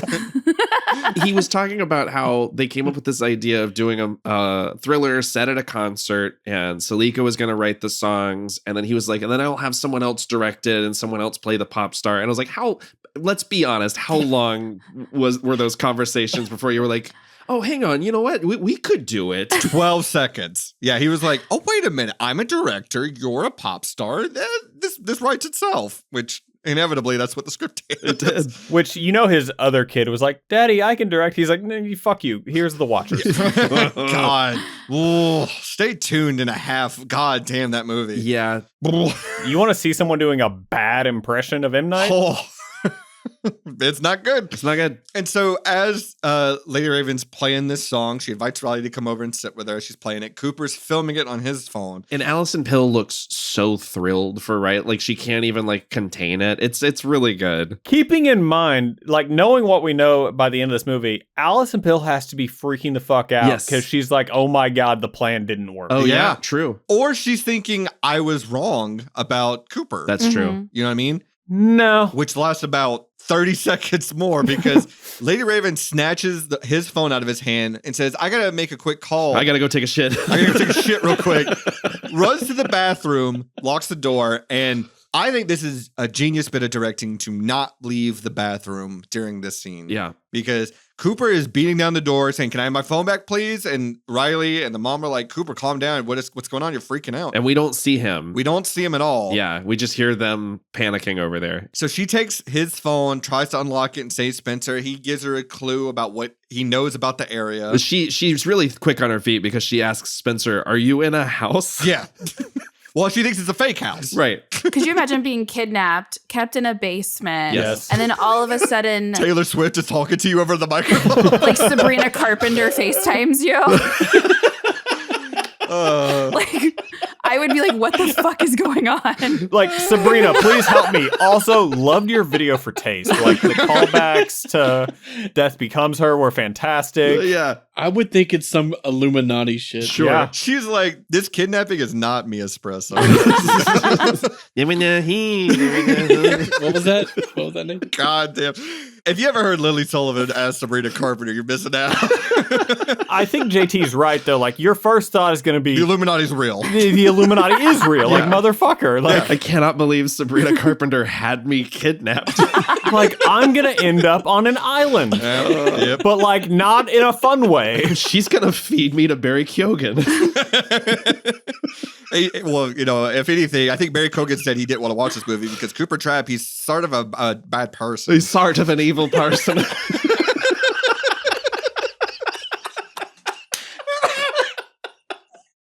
I love that Ashley's the only one that doesn't laugh at Nathan's bits because she's just like, I live with this. No, I haven't seen the movie you're referencing. It was a dumb Twitter thing. Yeah, it's an online thing for sure. And so she gets the clue from Spencer, and so she decides to go on Instagram Live, and she's like, with no sense of urgency, she's like, "Hey, everybody. So this is crazy. I know you guys could do this. I really need your It help." reminds me of, have you guys ever seen when Selena Gomez was on Instagram or Facebook Live? Oh, with Kid Cudi? She's clearly stoned with Kid Cudi. And Cudi walks over and she's like, "Oh, I'm on Facebook Live." And he goes, "Did you see that guy who got killed in front of his kids when he was doing that?" She's like, And she's like, "Why would you say that?" why would you bring that up? It's one of the most Mally coded things I've ever seen. Wait, hang on. But had she seen it? She had not. Fuck. She had not. I'm sure she's rectified it since then. So she goes, I need your help. If you're in the Pittsburgh area, does anyone know about a house with a blue door and like a lion statue out front? Every Notting Hill fan in Pittsburgh was like, I got it. It's the most realistic live chat I think I've ever seen in a movie. So, Ashley, Notting Hill was a romantic comedy. Thank you. Yeah. Okay, cool. Thanks. But there's like some people are answering like, I live near a lion statue. Oh, I know a blue door. And then there's some people who are just like, I have a sister in New Jersey. You look great. You were great today. But like the best part is she says, I know that place. I'll go tell my uncle. And I was like, what is this fucking movie's deal with uncles? Why are uncles like at the forefront of everything? That's a great point. The best part would have been, I'll go tell my uncle. My mother's brother. Oh my God. Missed opportunity. If like, God, see, this is why you need a second draft sometimes to really hone in on that stuff. But yeah, so she says that. She goes, I'll go tell my uncle. And at that point, Talika screams out to Allison because this whole time Cooper's banging on the door, trying to get open. Allison Pill and the daughter are trying to stop him. Like, what's your problem? She's just taking a squirt. She's just gargling in the bathroom. It's fine. None of the comments on her Instagram Live are, shouldn't you be doing a show right now? Yeah. Right. Or are you in a bathroom? I've been waiting. Papa's Boots is on their 8th encore. Shouldn't I get this bathroom content on a different website than Instagram? Rapscallion still waiting in the floor. Someone let him out. Someone go check on him. Someone let him out. Drop some peanuts or something down there for the man. Because there's not an exit. We know there's not an exit, right? Rapscallion and Spencer are trapped in holes right now. Help both of them. Just in that unprotected hole. Oh, they're having a trap. So she screams out. She screams out, Allison Pill, your husband's the butcher. Yeah. At which point it goes like dead silent. There's a slam, like Cooper was like, fuck. Cue the Curb Your Enthusiasm music. Eventually the door opens and we don't see who's on the other side of it at first, which is why I thought, oh shit, it's going to be Allison Pill going, nah, you done it, or something like that. Right. And instead it's Coop who says, you know, we're leaving. He wipes his eyes, he kind of shakes it out, and then he leans all cool into the door frame, which really got me. Oh, yeah. What's up, girl? He does, because we've been told throughout the movie that like, oh, this character has OCD. Like Haley Mills has profiled him. This character has OCD. That's why he has a black car, because people with OCD perceive them as being cleaner. And when he burst open the bathroom door, I don't know if you guys caught this, but there's 2 bathroom towels on the towel rack. Yes. He straightens one up and he goes, okay, we're leaving. And he slaps the slap bracelet onto the towel rack. Yep. And so he walks her through the house. They go to the garage.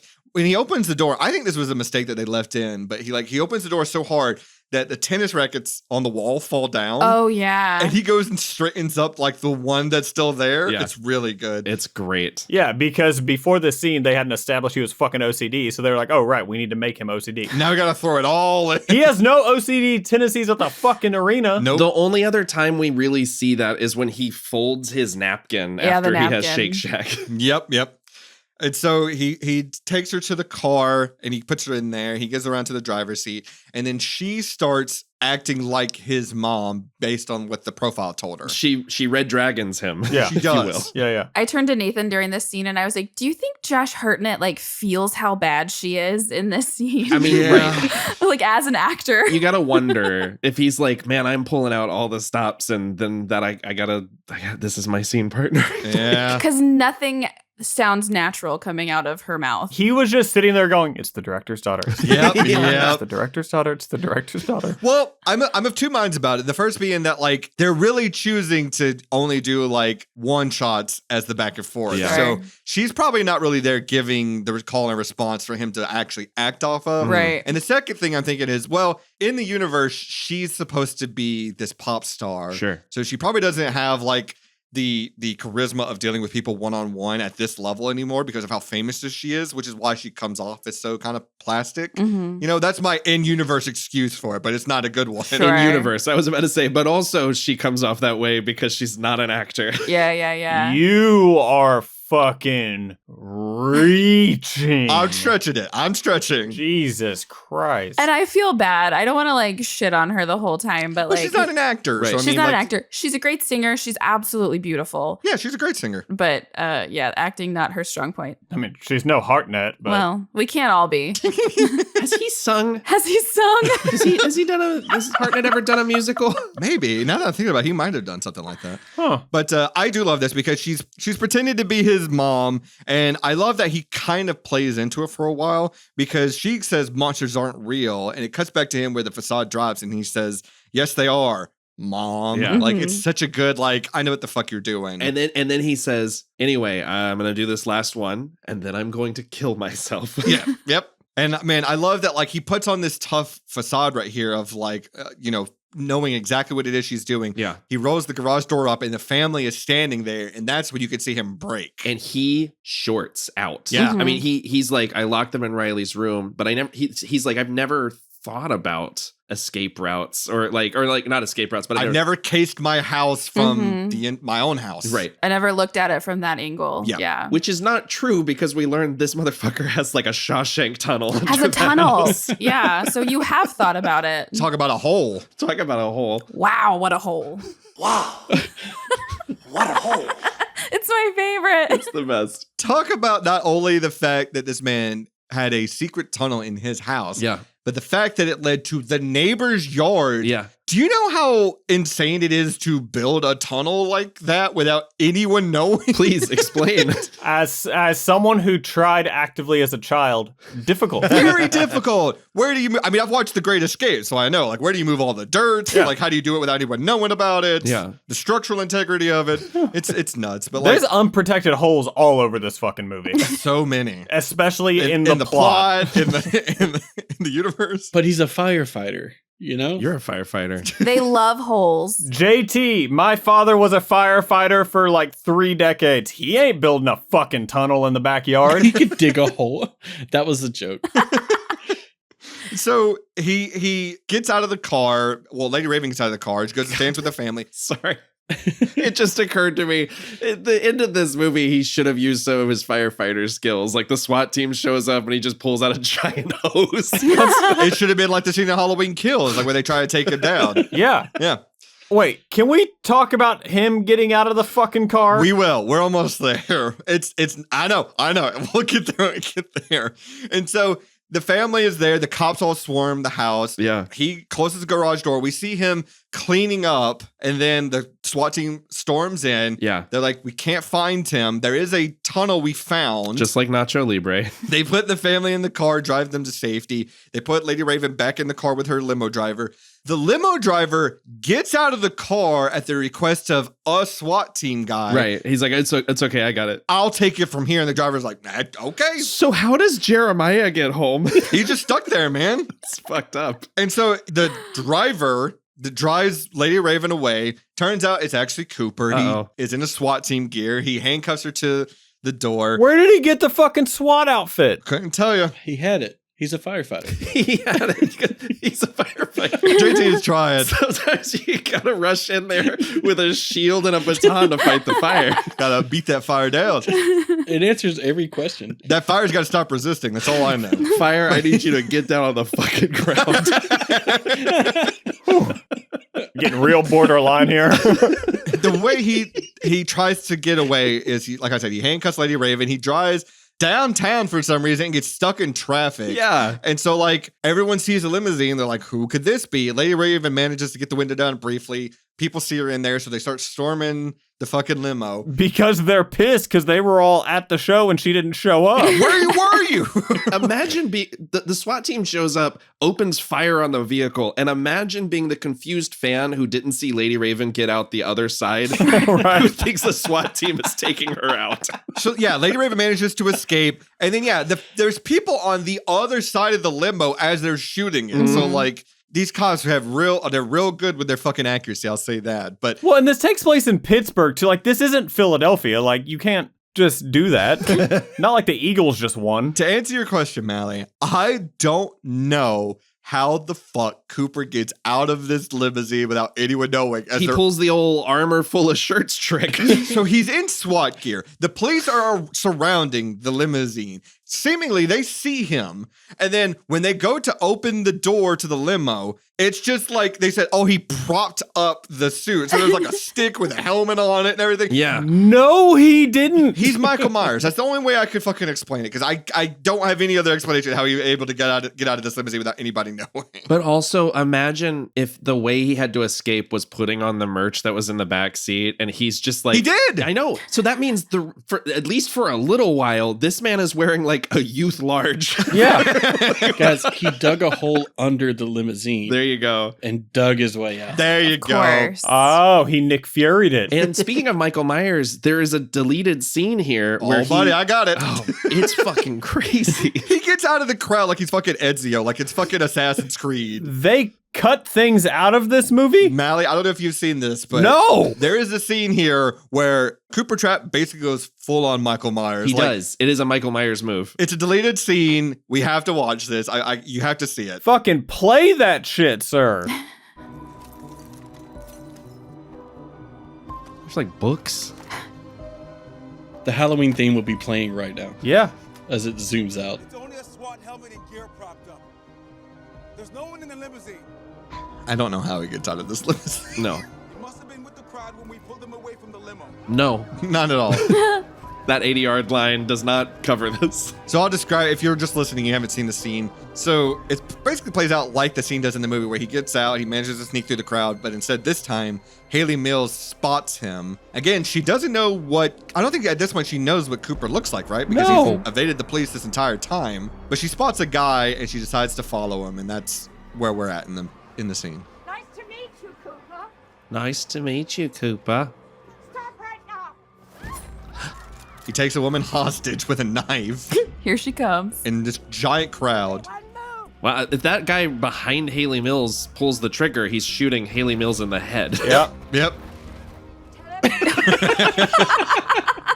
He's right behind her. Like he's pointing right at her head. Cooper is dragging this woman behind, but he's so tall and she's so small that like her feet aren't even on the ground.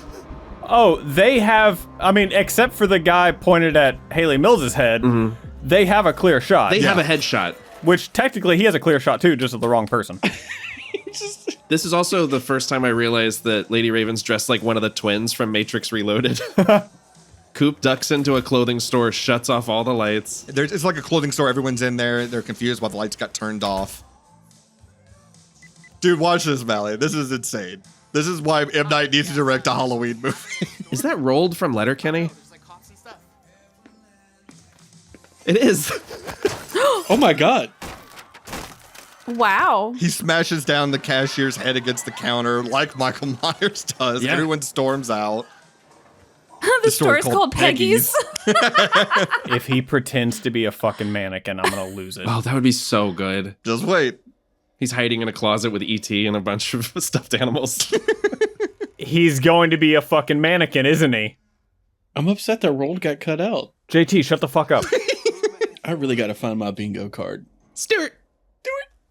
So yeah, the SWAT team are entering the clothing store. I'm so enthralled in this right now. This is so dumb. It's so good. It's so well directed. No, it isn't. I love this scene. I get why it was cut, though. Oh, sure, but it still fucking rules. Because it's fucking stupid. Suspect in back corner. No, that's a bunch of flannel. He wasn't even wearing flannel, idiots. Just turn the lights on. Eyes on target. Wait. Haley Mills is just pointing her flashlight at the floor. Well, at least the gun's not pointed at her head anymore. This explains where he gets that flannel that he shows up at the house with, though. He's got to take that baby tee off. When did he have time? I know. He like hangs this guy from the ceiling. Help him down. Don't talk about it. What a little scam. He's rigged up like Samuel L. Jackson at the end of Spiral. Okay, but more so than the fucking deviled eggs, when did he have time to do that?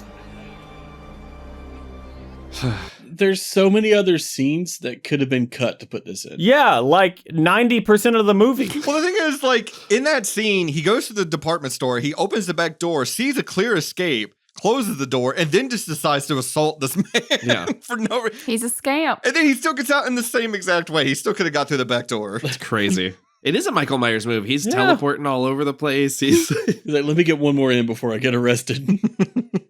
And so, we cut back to the house. But before we do see that Spencer got out. Yes. This giant blue door on this otherwise seemingly colorless building is fucking wild. Yeah. But Lady Raven is there comforting this man, which is pretty nice. This man who's like, don't you have a show right now? She's supposed to be on stage. She's like, I know you did. I had tickets. Yeah. He had tickets for that. And we come back to the house where Allison Pill still is, and Haley Mills is there, and she shows her the footage of Cooper abducting Spencer, which he like yeets him into this van like he's the fucking Hulk. It's so funny. It's so crazy. And then, she says, we can put you up in a safe house or something like that. The kid's already at your sister's, whatever. And she goes, no, it's fine. I'll stay here. Mm-hmm. She goes, well, don't worry. We'll catch Cooper. That was a fucking lie. And so she leaves, and Allison Pill's by herself. This is a dumb decision to stay in this house. But anyway, so she's there. She's washing dishes. He sneaks back into the house, confronts her, and says, I thought I did everything perfect. I kept my two lives separate, but it was you that put this all into motion, right? And then she explains the thing that doesn't make any sense about I found the ticket stub. Right. I thought maybe you were having an affair, but I followed you. So I created a paradox. I do love her bit where she says, I saw you lie once to a neighbor and it was so easy that it just scared me. Like, I think that's a good bit. And I don't buy though that this OCD guy is like coming home smelling like formaldehyde. No. So that's the thing. She says, the way I put it together was you came home smelling like cleaning supplies, not the cleaning supplies you would smell at a firehouse, but at a hospital. And I'm like, are they really that different? Yeah. It's classic firehouse cleaning supplies. Yeah, I was like, what are you using at a firehouse that you wouldn't use at I don't know. It didn't make any sense to me. Water hose. You don't smell like a water hose. And then he takes his shirt off for no reason. Well, there's a reason. It's for me. Yeah. It's for me and Ashley. Yeah. It's so wild. That was for us, bud. But she says I tore the receipt so that it would look like a mistake, but also just dropping the receipt is a mistake that people can make. Yeah, would be fine. Yep. And so she says, that's where they put all this into motion. And he says, well, I'm going to kill you and then I'm going to kill me. And then that'll be the end of it. Yeah. And so she goes, well, before that, why don't you finish off Let's have some fucking pie. this pie that your daughter made? And he goes, okay. And so he sits down, he starts eating his pie. Which, to be fair, when I first watched this, I was like, this makes no sense. Why would he stop to eat pie? And then I remembered, pie's really good. It's so good. It's so good. That's all you have to know. Yeah. That's all you have to. It's convincing. Pie is so good. And I mean, if you're about to die, why not eat some pie? There you go. That's your last meal.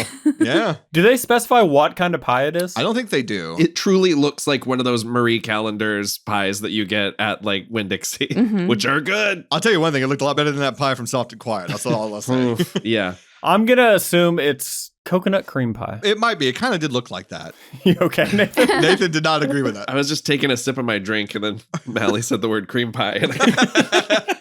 And so he starts to eat it. He even says, like, this is only prolonging things by a few seconds. He says, I'll finish this in 5 bites. And she goes, I know.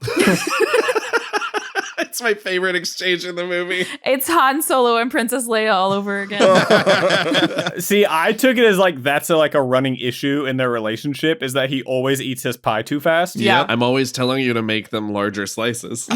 You took off too small a slice. Nathan, you got to say that at your wedding when you're cutting the cake. Is like, I'll finish this cake in 5 bites. And Ashley's going to go, I know. I know.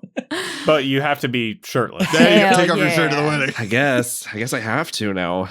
He says the greatest line, at least the line read is great. He goes, because he closes his eyes, he goes, I feel such rage towards you right now. Mhm. It is so scary. But you buy that you buy that it is breaking his heart to his Hartnett to leave his family. Yeah. Like the idea that like he really sells, I will not get to watch them grow up. Yeah. And it's like, again, like this guy is a monster. He is the villain of the film. And I'm like, oh man, I feel so bad for you. Well, the last thing he says to his actual family before the cops get there is like, tells his son, don't forget to do your science project. Right. He acts like everything is totally normal. This is perfectly fine.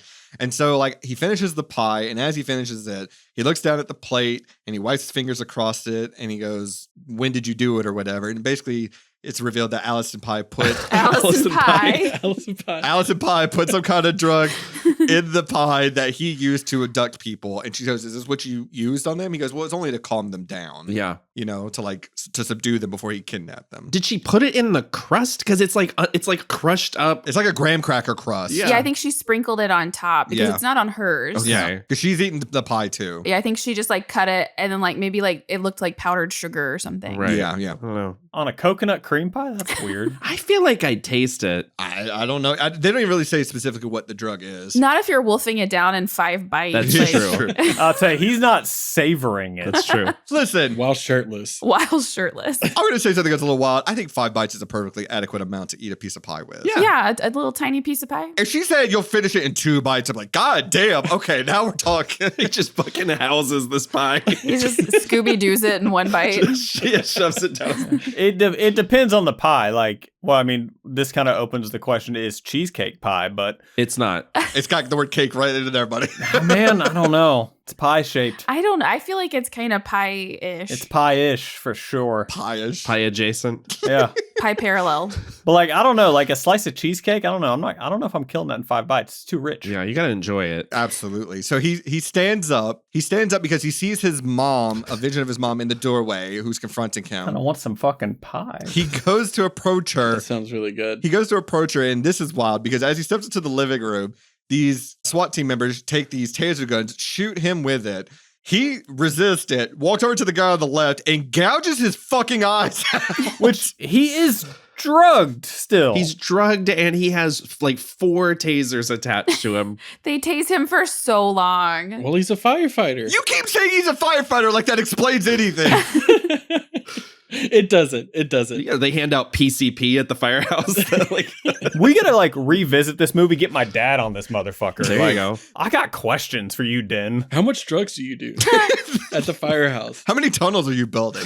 Where the hose at? He's the one that told me I wasn't allowed to build the fucking tunnel. So This is just further proof that you could be a attractive white guy in America and the police will not shoot you. Oh, sure. Regardless if you're gouging out your partner's fucking eyeballs or they know you've killed 8 people. Like, it's fucking crazy they don't shoot him. They let him hug his children after Oh, this yeah. and God. fix a bicycle. And like, the cops are so bad at their jobs. this man gets a red carpet like roll out to leave. They subdue him finally. They get him in handcuffs. They walk him out. As they're there, his daughter runs up to him. They let her hug him. Yeah. And not only that, he's able to then pick a bicycle up off the ground that fell over and like situate it right side up. And I'm like, no fucking way. privilege is so insane. He breaks away from the SWAT team to go hug Riley, and Allison Pill yells, "Don't shoot!" Yeah. And they're like, "Oh, okay, she's in charge." Then even the SWAT team people are like, yeah, let him do it. To be fair, it was her plan. I cannot believe they let this happen. She's like, "Don't shoot! He's a fireman. It won't work." Damn it. Thank you, Nathan. You're welcome. And so he gets in the back of the SWAT van. Yeah. And it drives away as everyone's watching. And then in the back of the van, I guess this is your movie, Nathan. You tell us what happens here at the end. He's led away with this like huge police escort. In the back of the van, he reveals that he pulled one of the spokes off of the tire of the bicycle that he picked up. And then he uses that to pick the locks on his handcuffs. And then he smiles, spikes the camera for half a second, and we are taken to credits with another Lady Raven needle drop. And we revisit Jamie, the merch guy, when he's watching TV that night and finds out that he helped a serial killer. I like the idea of the mid-credit scene. I think it doesn't play as well as it could. It's a little too winky at the audience. Like, yeah. Well, that and I feel like it could have used like a second take because like it's weird that like, and I think even June Diane Raphael says this on the How This Get Made episode about it, but like he's watching the news and they're like, here's a picture of who the butcher is, Cooper or Trapp or whatever. And then it's just dead silent. Like the news just seemingly just stops. It just cuts out. Yeah. Right. Yeah, it's a good idea The for rest of the, but I mean, that's how the news would be if Ashley was in charge. It's like they say, and here's a photo of Josh Hartnett, and they just hold on that for the rest of the night. It's just a test pattern. That's the end credits. It rolls over a picture of him. Just smiling. Yep. So my final note is, M. Night, I've never asked you for anything, and I'm putting out this play now. I need you to write an Unbreakable sequel, Saw X style. Unbreakable. With Josh Hartnett going against David Dunn that takes place between Split and Unbreakable. That's not bad. I need this to happen. There's a few problems with that. Nope. Listen, I don't care. Whatever you're going to lay down, I don't give a shit. I want this movie. And it all takes place at the second show. Yeah. Give me this movie, M. Night, my life is yours. I will forfeit. I need this movie right now. Actually, fuck it. Let's up the stakes. It takes place at fucking Coachella. Oh. I like this. Oh yeah. Trapchella. Trapchella. LLC. It's a sign of a good movie, leaving me wanting more, but I would love for a sequel to come out of this. Yeah. I don't know what it would be. I want it. Riley clearly loves her dad so much. I want to see them reunite at some point. Yeah. Like I don't know. It's a great movie to me in terms of like what it does for me on entertainment value. Yeah. I get the movie's filled with fucking plot holes and some things that don't make any fucking sense. Trap 2, The Legend of Cooper's Gold. Back in the habit. This is definitely to me a movie that is a 5-star concept that ends up being like a 3.5-star movie for me. Yeah. Like I just love it. It's so much fun. It was even better on the second watch, and I'm glad I got to revisit it. No, it fucking wasn't. And that's okay. If you don't like the movie, I get it. Oh, absolutely. This is a movie where I am like I was telling Ashley before this, I was like, I think all of the things that Mally doesn't like about this movie, I agree with. Yeah. And I'm still having a good time. Yeah, no, I admit its flaws for sure, but like it's just a movie that I really love. This is top 5 Shyamalan for me. And to be fair, it had not occurred to me that the plot literally makes zero sense. Yeah, like there's literally like this. It cannot happen. It can't happen. It's a paradox. Yep. It doesn't exist. Yep. And yet, I fucking love it. It still fucking rules. All right, well, why don't we get over to the prop cops for Trap? So if you're new to the show, I guess I didn't really fully set up what the show is, and I always, for some reason, think about it here. We watch movies that don't have happily ever after endings, such as Trap, and then we try to find the silver lining in those movies. Before we do that, we always like to cop props from the movie we talked about. So what we're going to do is we're each going to take one prop from the movie for ourselves, and that could be anything tangible. So Nathan, this is your pick. You get to choose first. What prop do you want from Trap? Oh man, the second half of the movie, Lady Raven is rocking this big white comfy sweater, and I want that sweater so badly. Yeah, absolutely. Ashley, you're our guest. What prop? So Riley and Cooper Trap get given these they're given these like swag bags. The goodie bags. Yeah. And while we don't see Riley going through it, we're seeing Cooper watch people go through the hall, and Riley says, "There's 3 water bottles, 2 white ones, so we can match." Yep. And so I would like the 2 white water bottles so Nathan and I could match. Oh, That's cute. It's a lot of water bottles for a single swag bag, but yeah. Mally, what prop do you want? I desperately want some Shake Shack right now. Oh, hell yeah. That does sound so good. I think I genuinely just want a Lady Raven concert t-shirt. I think I legit would wear that. You can get them. Oh, hell yeah. There's a merch store. Yeah, no, that unfortunately is a thing. Oh, hell yeah. And you can get the soundtrack on vinyl.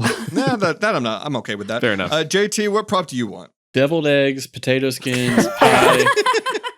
Hell yeah. We all just hungry. Or the Lady Raven shirt that was sold out. Okay. I want to know what that looked like. Well, he goes down and gets it, right? Mhm. It's the one that he gets at the end there. I do want to know, does she put relish in her deviled eggs? I'm not a fan of deviled eggs with relish. Me neither. No. Yeah. Yeah. So, I need to find that out. I almost took the deviled eggs, but I want to know the recipe first. Can I tell you something disgusting? Yes. So Dude, if there's raisins involved. No, it's not raisins, but for other reasons that I feel like. Other raisins. Why would there ever be raisins involved? Because some people put them in potato salad, so it's not too far off from deviled eggs. Oh, yeah, that's disgusting. Yeah. White people shit. It is some white people shit. Yeah. Lady Raisin. Is that anything? So for reasons that I have discussed on the show before, but I've cut my my family seemingly off from me. Yeah. And one of the reasons why, near the top of the list, is one Thanksgiving, Priscilla and I went to go visit them, and my uncle made deviled eggs that he put shrimp in.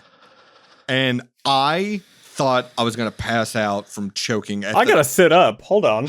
Okay, guys. Rest in peace, oatmeal. Yeah, I was stunned. And then you ate shrimp eggs. I'm trying to remember the outro so we can stop talking about it. And then he had the nerve to say, we could open a restaurant and sell these. And I was like, I can't be associated with these people anymore. Just these. Okay, I mean... Dude. Don't defend this. I think I'd try it. I'm not going to defend it because I don't like shrimp. You like shrimp egg rolls. Yeah. I was like shrimp and egg. Listen, you guys are ready to eat that stuff in Paranormal Activity too, so I don't see why you wouldn't eat shrimp eggs. The Cheez-It casserole. God. Ashley, calm down. Like, I'm all for experiment. Like, I have a recipe for a dessert deviled egg that I've been workshopping. No.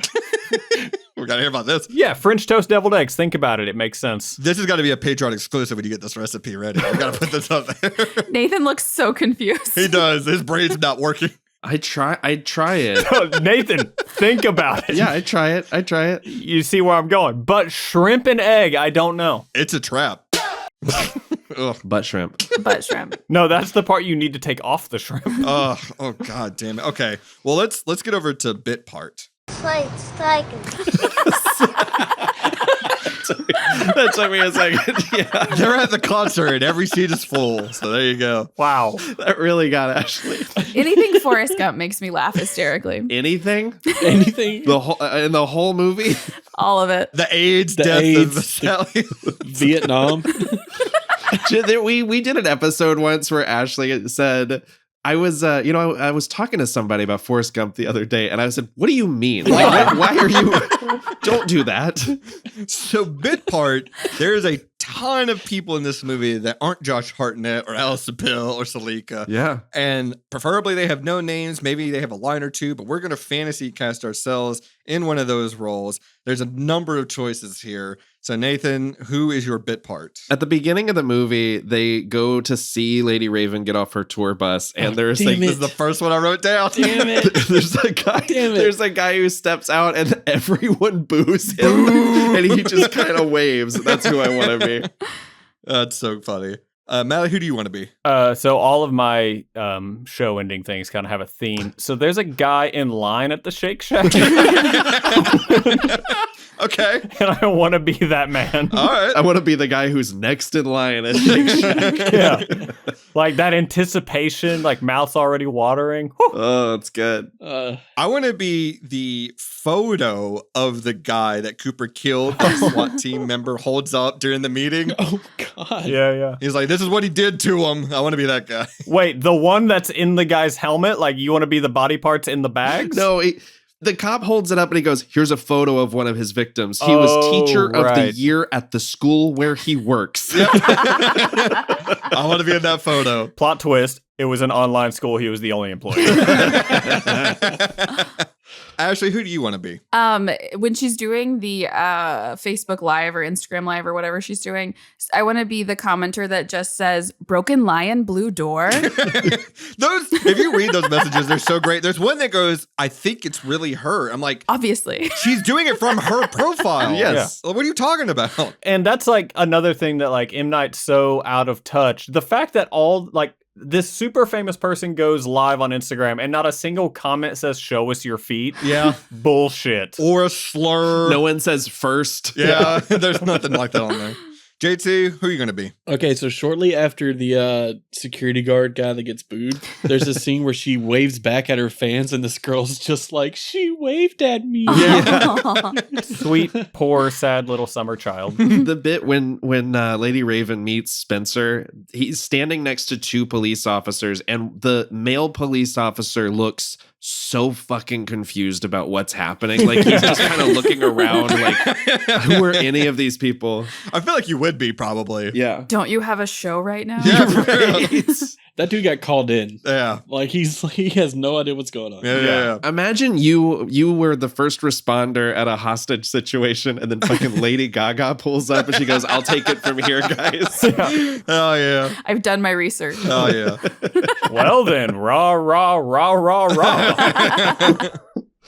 All right, let's get over to the silver lining for Trap. Anybody want to go first? I got it. Okay. When they're driving away at the end of the movie, there's like 3 like police trucks behind the van that he's in, plus a helicopter overhead. I'm presuming the second he opens the doors of that van, he is getting shot in the face. So, couple of things, if I could play devil's advocate here. Devil's advocate.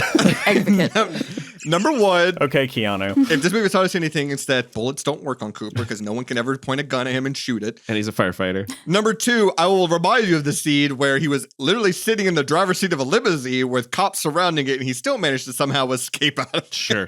Yeah. So, Well, he's a firefighter. Okay, then I'll go with my backup. My backup is that Jody and her mom and all of her shitty friends were disappointed with the concert. hell yeah. Yeah. They got what they fucking deserved. Yeah. Man. All right, well, let's go over to Mal. You seem like you wanted to go too, so go ahead. Shake Shack. Deviled eggs. Uh-huh. Potato skins. That's amore. Pie. These motherfuckers were eating good. Yeah. All right, I'll give it to you. Orange drink. Oh, yeah. Ashley, what about you? Before she found out her dad was a serial killer, Riley got to meet Lady Raven and have a blast. Yeah. So there you go. It is like the best possible version of going to a concert. Right. Yeah. It's the best / worst day of her life. Yeah. I got 2. I want to hear what JT has in case he steps on my toes. What do you have, JT? Hopefully, after playing 20 hours straight, that Papa's Boots gets the recognition they deserve. Absolutely. This is their launching pad. Yeah. Yeah. Did you hear about that local band that played the night Cooper Trap got caught? And then had to play Lady Raven's second show because she never showed up. Yeah. Do you think they refer to their fans as bootlickers? Hey now. Yes. Hey now. Or booties. JT, give him a cheer. That deserves a cheer. Give the man a cheer. Wait, is Frazzle Dazzle still stuck? Razzle dazzle. Razzle dazzle. On the weekends, they're a swing cover band, and they call themselves the Cherry Poppin' Booties. Oh my god. The sweatiness of that joke. I'm dripping. So I've actually got 2. I'll go ahead and give my official one now. And I think for the first time ever, social media did something good because Spencer was saved. Sure. Yeah. Humor is legal now on Twitter. Yeah. So my second one is, I think Jamie learned a lesson in oversharing. God, Jesus Christ. Holy shit. He even says at the end of the movie, I ain't talking to nobody no more. Yeah. My favorite part about that scene with him at the end is so clearly they were just like, wouldn't it, like, oh, funny idea, let's shoot. It's clearly like it's not a set, it's not a location, like it's just a wall of a soundstage that they put a couch in front of. Yeah. I love how low quality that little credit scene is. That's what I'm saying. I like the idea of that thing. I wish they would have put a little more effort into it. Yeah. But let's say this. Let's say you watch Trap and you're like, guys, I'm left on the edge of my seat. I need something else to bounce things out. Well, don't worry. We're going to give you a pick-me-up. And the pick-me-up is essentially a movie that you watch as a double feature with the movie of the week. In this case, of course, it's Trap. Mm-hmm. So what movie pairs perfectly with Trap? I'll go ahead and give you mine. And it's a movie I've recommended a lot, but I think it's a lot of fun. And I think it's another movie that is pivotal when it comes to the experience of going to a concert. And I'm going to go with Detroit Rock City. Yeah. Good one. Mally, what are you going to watch? The 1995 classic Mary-Kate and Ashley Olsen film, It Takes Two. Okay. I love that movie. For some reason, I thought you were going Parent Trap, and I'm like, that's not Mary-Kate. No. All right. That movie might as well be called Parent Trap also. Yeah. Comma also. Right. Yeah. Nathan? Another movie involving concerts and violent fathers, 1984's Purple Rain. All right. Yes. I knew that would make Mally happy. Ashley? Well, I had started the show with one pick. I was going to choose another Josh Hartnett movie called Here on Earth. Fucking deep cut. But after this conversation, I think I just want to go watch Holes. Bravo. Fun fact, Holes is the first book I ever read in one sitting. Wow. I love it. It's a great movie. Wow. Sigourney Weaver's fabulous in it. Mm-hmm. They're doing a series. Yeah, they are. Oh. JT, what are you watching? Lucky number 11. There you go. Kind of an underrated movie. It does not hold up. No? Have you rewatched Does it? it not? lately? It doesn't. No. You guys did it on 0607, right? We did do it on 0607. Yeah. And that's when I rewatched it. It was like, oh, this movie kind of sucks. Can I say 30 Days of Night then? Yeah, Sure absolutely. can. That Okay, movie let's go with slaps. that one. Just rewatched it. Great movie. It's a fun movie. I will say, Lucky Number 11 still has one of my favorite lines of dialogue of all time. Yeah. And it's when he's like, oh, well, what are you going to say? Well, I'm going to say what any man with two penises would say when his tailor asks him if he dresses to the left or the right. And then just cuts him going, yes. So 30 Days of Night is a fun movie, but I also think it's funny that Josh Hartnett has starred in 2 movies about 2 distinct amount of days and nights in the title of it. Yeah. And I get the titles mixed together so much. I'm like, which one is the one where he can't come in Alaska with vampires or whatever? I can't remember. Then I realized, those are 2 separate movies. And I'm Yeah. like, well, now we need a movie that's the 2 of them combined. We need like 50 Days of Night where he's in Alaska. The vampires, they don't suck blood. They suck cum. So like he can't come. No, can you imagine seeing a poster with like a vampire on it and the title is just like No Nut November? That's the tagline. Yeah. That's not bad. God God damn it. I cannot believe 40 Days and 40 Nights is a movie. It's awful. And then seeing Nathan's background to that conversation.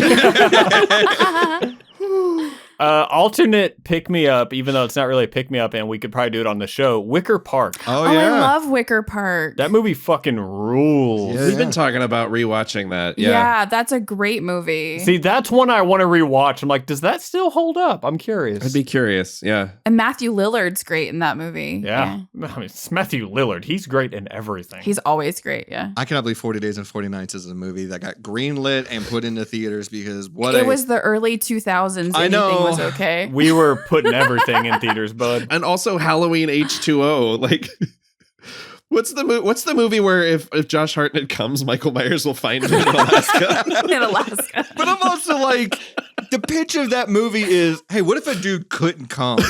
That's a movie, right? Yeah, sure. Yeah. God damn it. Hold on, I gotta see something real quick. You will believe a man can't come. The title of the movie, Marriage. Am I right, boys? It made $95 million. Whoa. On a budget of 17. Wait, what? Holy Jeez. fucking shit. On a budget of 17 million, it earned $95.1 million. That is Also, at this point, I'm just naming Josh Hartnett movies. The Faculty fucking rips. Oh, it's so Faculty good. rules. That's one of my all-time favorite movies. They're also remaking it, and I don't care for that. Yeah. They're remaking The Faculty, and they're remaking Idle Hands. Yeah. It's like, fuck my childhood, I guess. What's the point? that might be a commentary episode of the show at some point, The Faculty, for sure. Oh, it's so good. So lastly, What if there was a faculty? do we recommend Trap? Hell yes, brother. I absolutely recommend Trap. I had so much fun. I knew this was going to be a fun conversation as well. Didn't enjoy a second of it. Didn't enjoy a second of this conversation. Fair enough. I think that's bingo. I think that might be bingo because it's Mally Bingo. I 100,000% recommend this movie. This is one of my favorite M. Night movies. Wow. It's one of his best late stage movies for me. Wait, hang on. On the bingo card, is the middle free space me showing up? No, it's literally just free space, Okay. but we're not actually playing bingo this time. No, we're not. We're Oh. I'm not, I should say. I understand why most people don't like this movie. I get the problems it has. I understand that fully. Mhm. But it's one of those movies where I'm like, I look past all the blemishes, all the plot holes. I don't care. I'm having fun watching it. It's fine. How? Exactly how I told you. I turned my fucking brain off and I'm like, hey, Josh Hartnett's shirtless on the TV. This is great. Dude, I was about to say, I watched it because of Josh Hartnett. Right. And I enjoyed it because he was in it. So, like, yeah, I can recommend it if you're a fan of Josh Hartnett. I think it's a great showcase for him. And like he's making a case for himself to be For a guy who, like Dustin said, is like 7.5 feet tall, he is channeling some severe weird little guy energy in this movie, and I fucking love it. I love it. The decision to go from Oppenheimer to this is like a strategic move, I feel like. Oh, absolutely. I feel like it's him showing, hey, I'm back, and not only can I do the prestige things, I can have fun and play these campy roles too. I'm back and I'm bad as hell. Hell yeah. And also, he's making a movie right now with Dakota Johnson, so let's just bookmark that for next season. Go ahead and just pencil that into the schedule. Damn. All right. Well, I think that's it. Does anyone have any final words? Fuck, they didn't call me to work on that. Does anyone have any final words on Trap? No. Trap slaps. Trap slaps. Trap slaps. I agree. You've been holding on to that for fucking 2 hours, haven't you? 2 seconds. Also, this episode is longer than the movie. God bless. I know. I'm going to wrap it up and get out of here. So if you haven't already, please subscribe, rate, and leave feedback wherever you're listening. And I mean that sincerely. Please do that. That'd be very nice of you. Sincerely. Sincerely. All joking aside. Please, if you haven't already, you can follow us on social media. We're on the usual suspects, except for the ones run by Nazis. Hey. You can also check out our subreddit at reddit.com/r/Severlinings playlist. If you got a suggestion, you want to give us feedback, just talk to us. You can email us at the severliningsplaylist@gmail.com. If you have a bit part suggestion, you can email us, or you can check out our website at tslppodcast.com and use the contact us form there. If you know, just a little small part in a movie of a character saying a funny thing that's not a main character, go ahead and send that in to us and we'll consider it. If you haven't already, check out our Patreon at patreon.com/severliningsplaylist, where you can get episodes early. You can get the bonus content of Show Guys, not to mention Secret of the Dudes, which we just released our TMNT 1990 episode on. It's a lot of fun. Yeah. And that's going to run us through the end of the year. You can check out that Patreon for a 7-day free trial or just $1 a month after that.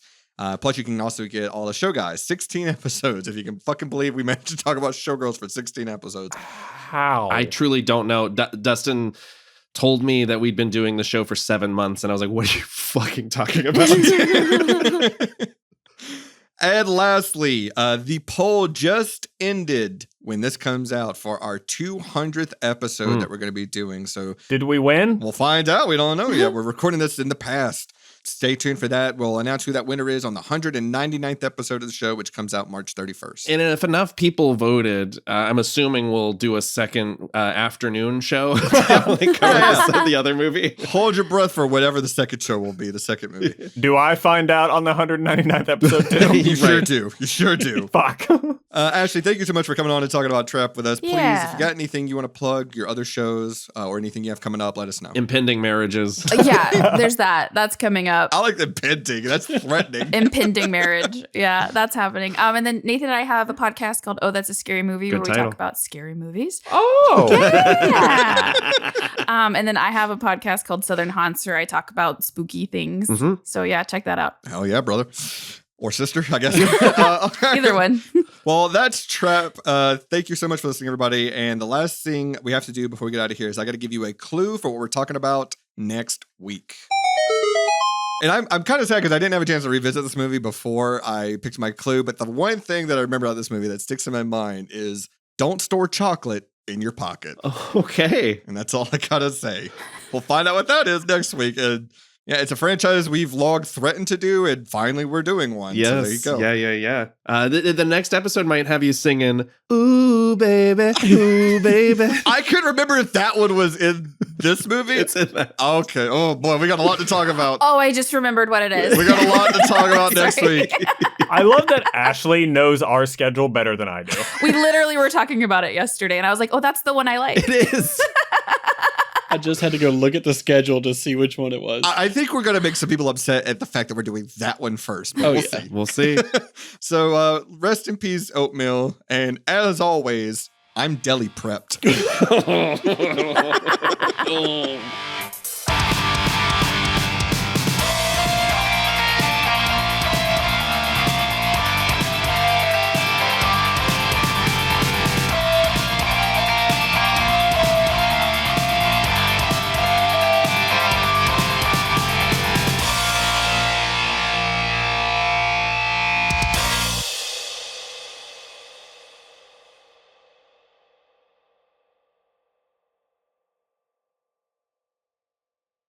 Think about me, I don't know.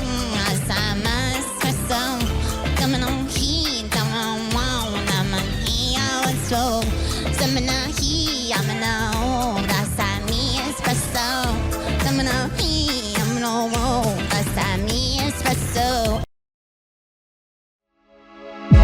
And that wraps up another fantastic episode of the Silver Linings playlist. If you would be so kind, we ask that you leave us some feedback on how we did, plus a like and subscribe. We'll be back next week with another great episode. See ya!